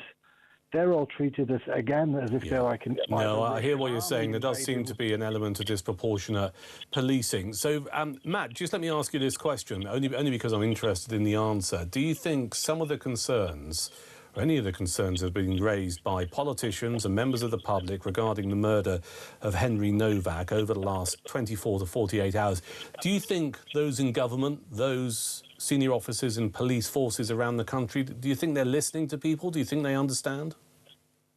Oh, no. Oh God, no. I think Labour wanted this from day one. This is their dream. They want us at each other's throats. Keir Starmer set out to create people moving to the right to fulfil his prediction of a far-right narrative. Right, Matt, thank you for your call. Matt in Cheshire. We've got Charles back on his landline in Hemel. Hello, Charles. Hello. Yeah, so basically I want to speak about criminal misconduct. Yeah, criminal misconduct. The floor is yours. We don't have a great deal of time, so let's crack to the chase. Malfeasance is neglect of duty, misfeasance is to lie, and non-feasance is a failure to act. So basically, there's never been an MP prosecuted for misfeasance. There's been plenty of police officers for lying, but never an MP. Now, when they give manifestos, and then they don't follow it, that is misfeasance. But they've never been prosecuted for it. Now, you get some judges and some lawyers and... Well, this is interesting. I have heard this before. Let me make the point, because I'm interested in this. Yeah. So MPs don't necessarily write the manifestos, do they? No, but they have to follow. You cannot... They might try and get elected on it. Right now, yeah. We know that if we had the vote, if we had a referendum on immigration, yes, we know that it would be 70 to 80% against immigration. Yeah, maybe. I do. Yeah. I know. Yeah, okay, definitely without a doubt. Yes, when you get MPs like my MP in Herwinstead, Keir Starmer allowing it, even legal immigration allowing it, it's a criminal offence, but nobody's ever prosecuted it, and the way you get them to prove that they're lying is you name one street with 100 houses that wants immigration. One street. There's not one street. Not where I live. I'm a little bit confused. So on behalf of my listener and viewer, let me just explore it in a bit more detail. So if you had a political party that had a manifesto and they made some pledge on immigration, and they didn't keep to that pledge, and let's say, and let me make the point, and the pledge was to, let's say, cap immigration at 50,000 people a year, for argument's sake. Yeah, exactly. Okay. And they didn't keep to that, and 200,000 people turned up one year. You would then want to see the MPs who got elected on that manifesto pledge to be prosecuted. Yeah, but there's nobody to do it right. And what would happen to them once they were prosecuted? They go to prison. They go to prison for what? For lying? Misfeasance. Misfeasance. If you look at the very first case for misfeasance, is in the year 17... This is where I'm good, Duncan. Well, no, I mean, the problem we have, mate, and I say this with the greatest of respect, I don't think we have enough prison places to put all of the MPs who have lied to us over the years in the clink. Interesting idea. Charles in Hemel, thank you. Just turned 9:30. It's the Evening Exchange. It's Duncan here at Talk. We've been talking about Gen Z or Generation Z on and off over the last few hours. We're going to get into the reads of this in a few moments' time for a couple of reasons. Michelle Obama has said that Gen Zers really need to endure boring jobs and difficult bosses to build some resilience. I also want you to tell me whether or not Gen Zers in your life, and just for clarity, these are people born between the years of 1997 and 2012. Do Gen Zers deserve the reputation that some people have of them? And I'll tell you why. I want your answer to that question in a few moments' time. We've got a couple of cracking guests lined up, but also a little bit of comedy on a Wednesday night where Gen Zers are the target. We'll get to that next here at Talk.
Across the UK, on DAB+, on your smart speaker, on your smart TV, and on your side.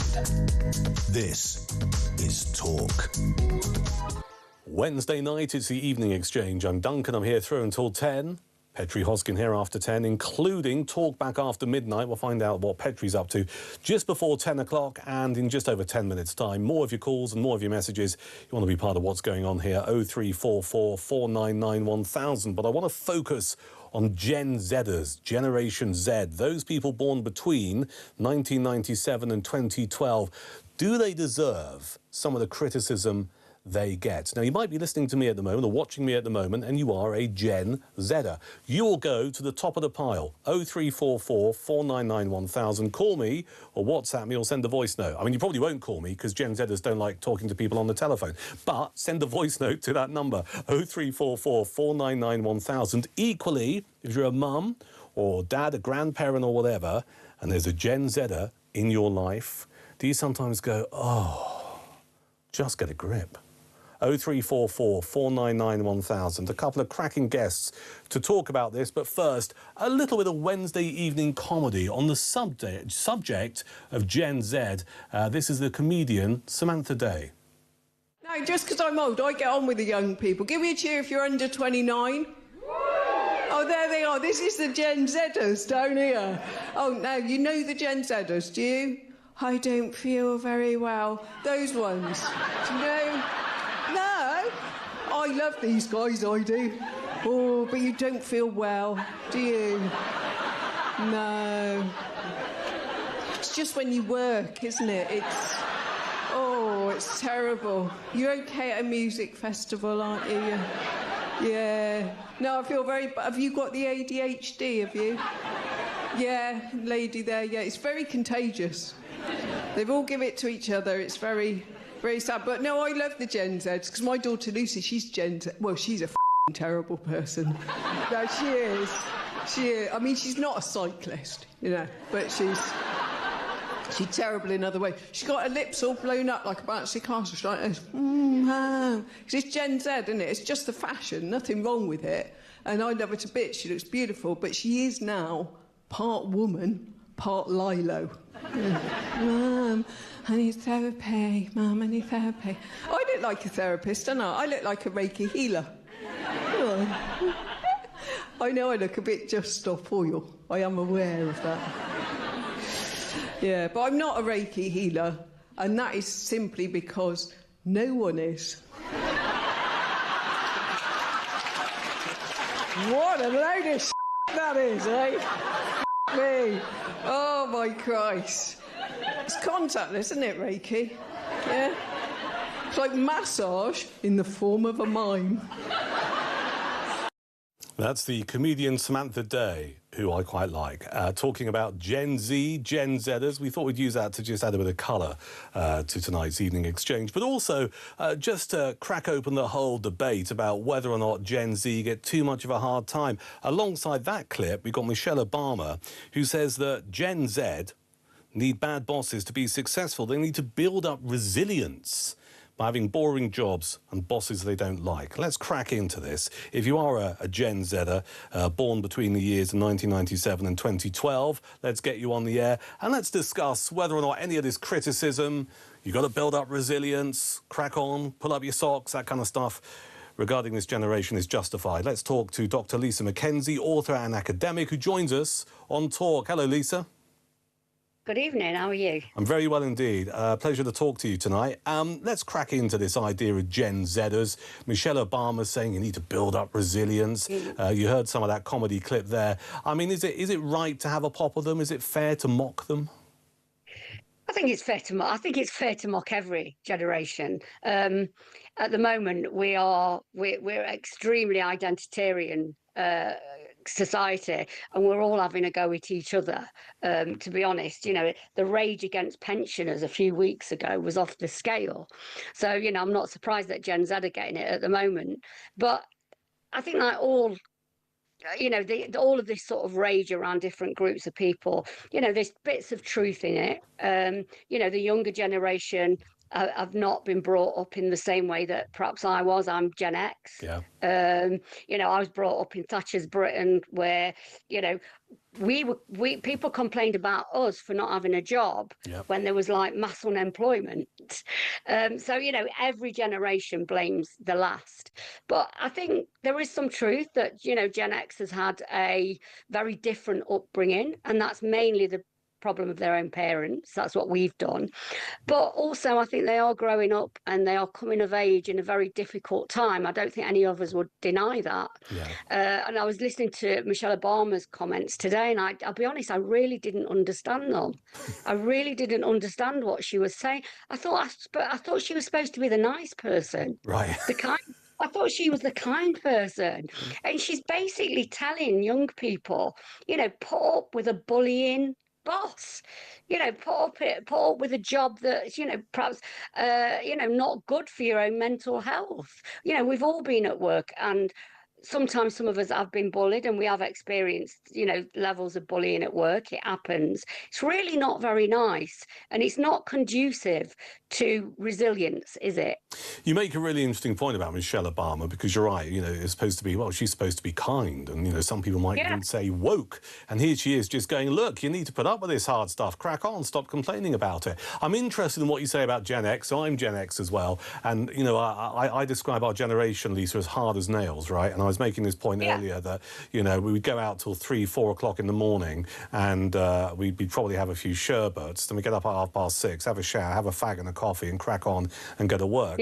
And I was comparing that to Gen Z or Generation Z, who wouldn't be able to do that. Surely we are two different types of generations, and Gen X is more resilient and tougher than Gen Z. I suppose it depends what we're talking about with resilience. Were we able to put up with terrible things that were happening to us? Probably, you know, not as well as we imagined that we were. I mean, when I was 16, I left school with no qualifications, and I went and worked straight into a factory, you know, and trust me, working in a factory when you're 16, you know, with 1,000 other women. You learn about life. Yeah, you learn about life, and it's really, really difficult. I'm not saying that young people shouldn't have that experience because, you know, it was good enough for me. But, you know, leaving school at 16, being told by your school, you know, your whole life that you were going to do nothing, you deserved nothing, and the factory was waiting for you, and that's all it was. You know, that wasn't good either, was it? You know, and I think a lot of us who were Gen X, you know, we did have that experience that, you know, this is what you're going to do, and whether you like it or not, you're going to do it. So, you know, I work in a university. You know, I went to university as an adult. And I feel it's a shame that education was held back from me when I was, you know, 16, 17, 18. So I'm not going to begrudge it of young people today.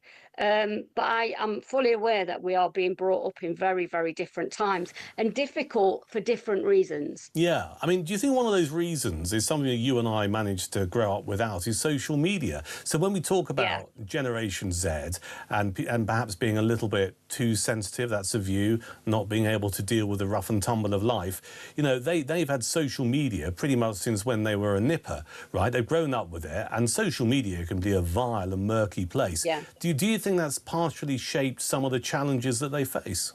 Yeah, I do. I mean, you know, we're all on social media, and when you you talk about anything publicly, you know, you've got, you know, people being absolutely vile to you. And, you know, young people have been brought up in that atmosphere where, you know, they post a nice picture of themselves, perhaps, you know, with their family, and the next minute there's a load of vile comments coming through, you know. And when you're young and you're not feeling secure about yourself, I think I think social media, it was going to be this great leveler. It was going to bring us all together, and it was going to be this great leveler. And unfortunately, it's actually been quite divisive. And I do think it's had its part in the poor mental health of our younger people. Yeah, I think you're right, but I suppose that the counterpoint is and call me out on this if you think I'm wrong, no one has to be on social media. Do you? I mean, you know, I understand why people would be on there. I'm on it because of this job, right? If I didn't do what I did for a living and I wasn't a gobby bloke, right, and I wanted people to watch my TV shows or radio shows, I wouldn't be on it because it'd be like, well, what's the point? And I'm not sufficiently interested enough in other people's pictures of their dinner, so I wouldn't be on social media. But I mean, even Gen Zers, it's not a social requirement to be on there all of the time. They could control that, couldn't they? I don't know. I mean, you know, if you look back when we were young, you know, we, as you said earlier, we were in the pubs a lot. And people could have said to us, well, you don't have to be in the pubs. You could go to a church meeting or something. But, you know, at the time, that's where it all was. It was all happening in the pubs and the clubs. And that's where we as young people wanted to be, which I think is probably a healthier. It's terrible that I'm saying this, that I think a pub is a healthier environment than social media. I think it actually is. Lisa, it's been great talking to you. Thank you. Great to get your thoughts on this. That's Dr. Lisa McKenzie, author and academic, as we talk about life as a Gen Zer. Becca says, I have 3 kids, Gen Z. I'm a millennial. I've raised them as a mix of millennial and Gen X. No woke in my house, says Becca. Should we get a Gen Zer on the air? At least I think she's a Gen Zer. Let's say hello to Reem Ibrahim. Hello, Reem. Hi, Duncan. How are you? Very well indeed. Writer for Reason magazine in Washington, D.C. Can I just confirm you are Gen Z? I am Gen Z. I'm 23 years old. Right, OK, so let's crack on with this. Michelle Obama and myself to a degree, and also a comedian you probably didn't hear earlier, having a pop at Gen Z, just going, come on, you need to be more resilient. Are we being unfair to your generation? I do think we are, and I think this is the fundamental question. So Michelle Obama here is saying that what we really need is for young people to understand that they need to do jobs that other people might not want to do. Yeah, it's called character building. Character building, Reem. Character building. absolutely agree, and that would be great if those jobs existed. Ah. Now, unfortunately, the British government has increased national insurance contributions, so employment opportunities are fair and far between. We also have seen that the Employment Rights Bill has meant that restrictions are so severe on the labour market. Now, what does that actually mean? It means that vacancies are disappearing at such a severe rate. So I'm totally with you, Duncan. We need to make sure that young people are doing work that perhaps maybe they don't want to do, but at least they have the dignity, responsibility, and a reason to get up in the morning. Unfortunately, those jobs don't exist, and the reason for that is not that Gen Z are lazy, it's that the British government keep getting in the way. I've never said you're lazy, but I do have an issue with the fact that your generation seem unable to use a telephone in the old-fashioned way. Hear me out on this before you shoot me down. I was in an office a year and a half ago working with a Gen Z. The telephone rang, Reem, and I might be an alien concept, and she said, "What should I do with it?" And I said, "You could pick it up and talk to the person at the other end." And she said, "I don't know how to do that." What's all that about? Yeah, I mean, like, there are lots of Gen Zers that are very uncomfortable with speaking on the phone. I am the opposite. I quite enjoy a conversation, probably a bit too much on the phone. But I do think that the fundamental question here is, why do we see so many young people now out of work? Why are so many young people now unable to get the jobs that we previously have seen as the sort of entry-level jobs? I mean, even just working at a pub, which used to be always available for every single young person. You know, working at your local pub was always a job available to you until very recently. And we have to be very clear about this. This is not some mystical creature that has unfolded things on the labour market. This is the government that has made socialist economic policy their priority. And it has ultimately meant that younger, less experienced workers are far less likely to gain employment. And, you know, this is the case not just in office jobs, but this is the case in every single area of the economy where companies are facing extraordinarily high costs, whether that be their employers' national insurance contributions, which literally makes it more expensive to employ people. Lo and behold, those companies don't get money from magic thin air. They actually have to get that money from somewhere, and it's usually through less employment. And you've also got the hikes in minimum wage. Now, when you are making it more expensive to hire younger people by hiking up the legal minimum that they are able to earn, what do you do as a company? You hire people that are more experienced because there are more of those people. There are more experienced people, and you have to pay them the same as a 16-year-old. So you hire the more experienced person. It is not rocket science. I do think that this entire notion that young people, Gen Zers, are so lazy and would just be far better off sitting at home in mum and dad's living room, playing video games, or even potentially on out-of-work benefits. The problem is the system. It isn't those people individually. And yes, I would like to see more young people working, but we're currently seeing, I mean, I think this is a human tragedy, Duncan. We're seeing more and more young people out of work. In the year after the pandemic, we saw enormous numbers of young people then sign on to out-of-work benefits. I know. The figures are vast. The figures are vast. Listen, Reem, you put forward a great case. I always love talking to you. Look after yourself, and thank you for joining us. That's Reem Ibrahim, writer for Reason magazine in Washington, D.C. here on Talk. You've got a view on Gen Z, 0344 499 1000. Now, the FIFA World Cup kicks off next Thursday, and our friends at Talk Sport are sending you and a mate straight to New York City with Adidas, the tournament's official match ball supplier. It's the ultimate trip to watch England face Panama live at the MetLife Stadium. Return flights, hotel, match tickets and spending cash all taken care of. Plus, Adidas is throwing in the official Trionda match ball and a fresh pair of boots. So don't miss out. And here's how you enter. For your chance to win, head to our friends at talksportwin.com or text TALK to 83338. Text costs £2.50 plus your standard network rate, or call 0343 418 7260. Lines close on the 12th of June 2026 at 4 p.m. That's when you'll need to answer your phone if it rings. 18 plus UK residents only. This is a network promotion. Full T's and C's at talksportwin.com. So for your chance to win, text TALK to 83338 now.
get to the calls now. And Kevin is in Basingstoke. Morning, Kevin. Kevin, what do you think of this cycling conversation? Well, you know what I'm going to do? I'm going to... Disagree with me. Yeah. I mean, there's far more accidents caused by cars than bikes. Yeah, we're not talking about cars, Kevin. We're talking about bikes.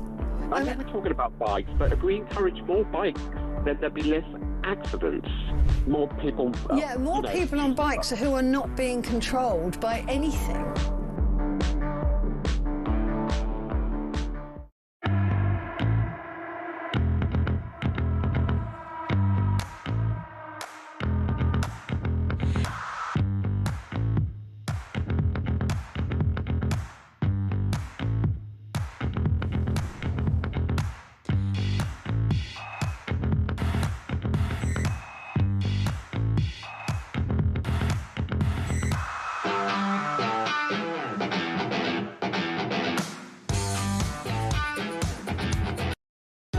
Across the UK, on DAB+, on your smart speaker, on your smart TV, and on your side. This is Talk. It's the evening exchange through until 10. Petri Hoskin here from 10. Well, catch up with Petri shortly, and don't forget her talk back hour from midnight tonight. But let's get some calls on the air. In Scunthorpe, it's Steve. Hello, Steve. Welcome. Morning. Hi, what would you like to say? I'll be as quick as I can. If Starmer had answered the question that Nigel Farage put in about two-tier police and left it at that, he made it political by having a go at Farage. Or PM questions, not to have a go at the other person who's asking the question. Yeah. The other quick thing was... Well, no, hang on. You don't have to be that quick. I mean, that's a really interesting point, because... in one breath, the Prime Minister's basically calling out the leader of Reform UK for making stuff political by attacking him politically. Exactly. Yeah. This was from the debate desk. I mean, the actual thing I phoned in from was about the knife. But on the debate desk, your guest said that, the death of George Floyd, a racist... at the trial, there was no mention made of racism. No. Left turned it into a question of race. What I thought was interesting about George Floyd, and I mentioned this as part of the debate desk, is we had a minute's silence in the House of Commons back in 2020, where we had MPs taking part in the minute's silence for George Floyd. And people today have made the observation that it's just bizarre, given the political attention that the killing of Henry Novak received, that there's not been a similar thing in the House of Commons this week. And if the killer was stopped on the streets and asked if the knife he was carrying was blunted, I think the first thing he would shout, I believe anyway, is racism. Therefore, no police officer, I'm sorry I'm reading it because I wrote it down, therefore no police officer would ask, would they? Because they'd be afraid that masters would say, racist to ask him even. Well, this is part of the problem, isn't it? And I think we discussed this earlier, that there are people who serve in the police who are literally scared of making the wrong decision and perhaps overcompensating in a different direction. And you also add to that, or roll into that, perhaps a lot of diversity training where they have to, as the caller said earlier, tick those boxes before doing their job. Listen, Steve, going to move it on. Grace is in London. Hello, Grace. Hi. Hi. Obviously, what's happened with this Henry Novak situation is completely outrageous, and it's awful that the police acted as they did. But I really do not think that Farage should be stirring up protests in the way that he has been. How has he been stirring up protests? He encouraged people to respond with rage. I'm not going to argue about what is meant by hot or cold rage, but I think Well, I think rage is a pretty powerful word, but that doesn't necessarily mean take to the streets. Or do you think it does? I think that in the mind, I think whenever we say things, we need to think about how different people might interpret them. And I think that it's fairly intuitive that some people would interpret that as guidance to go out and act.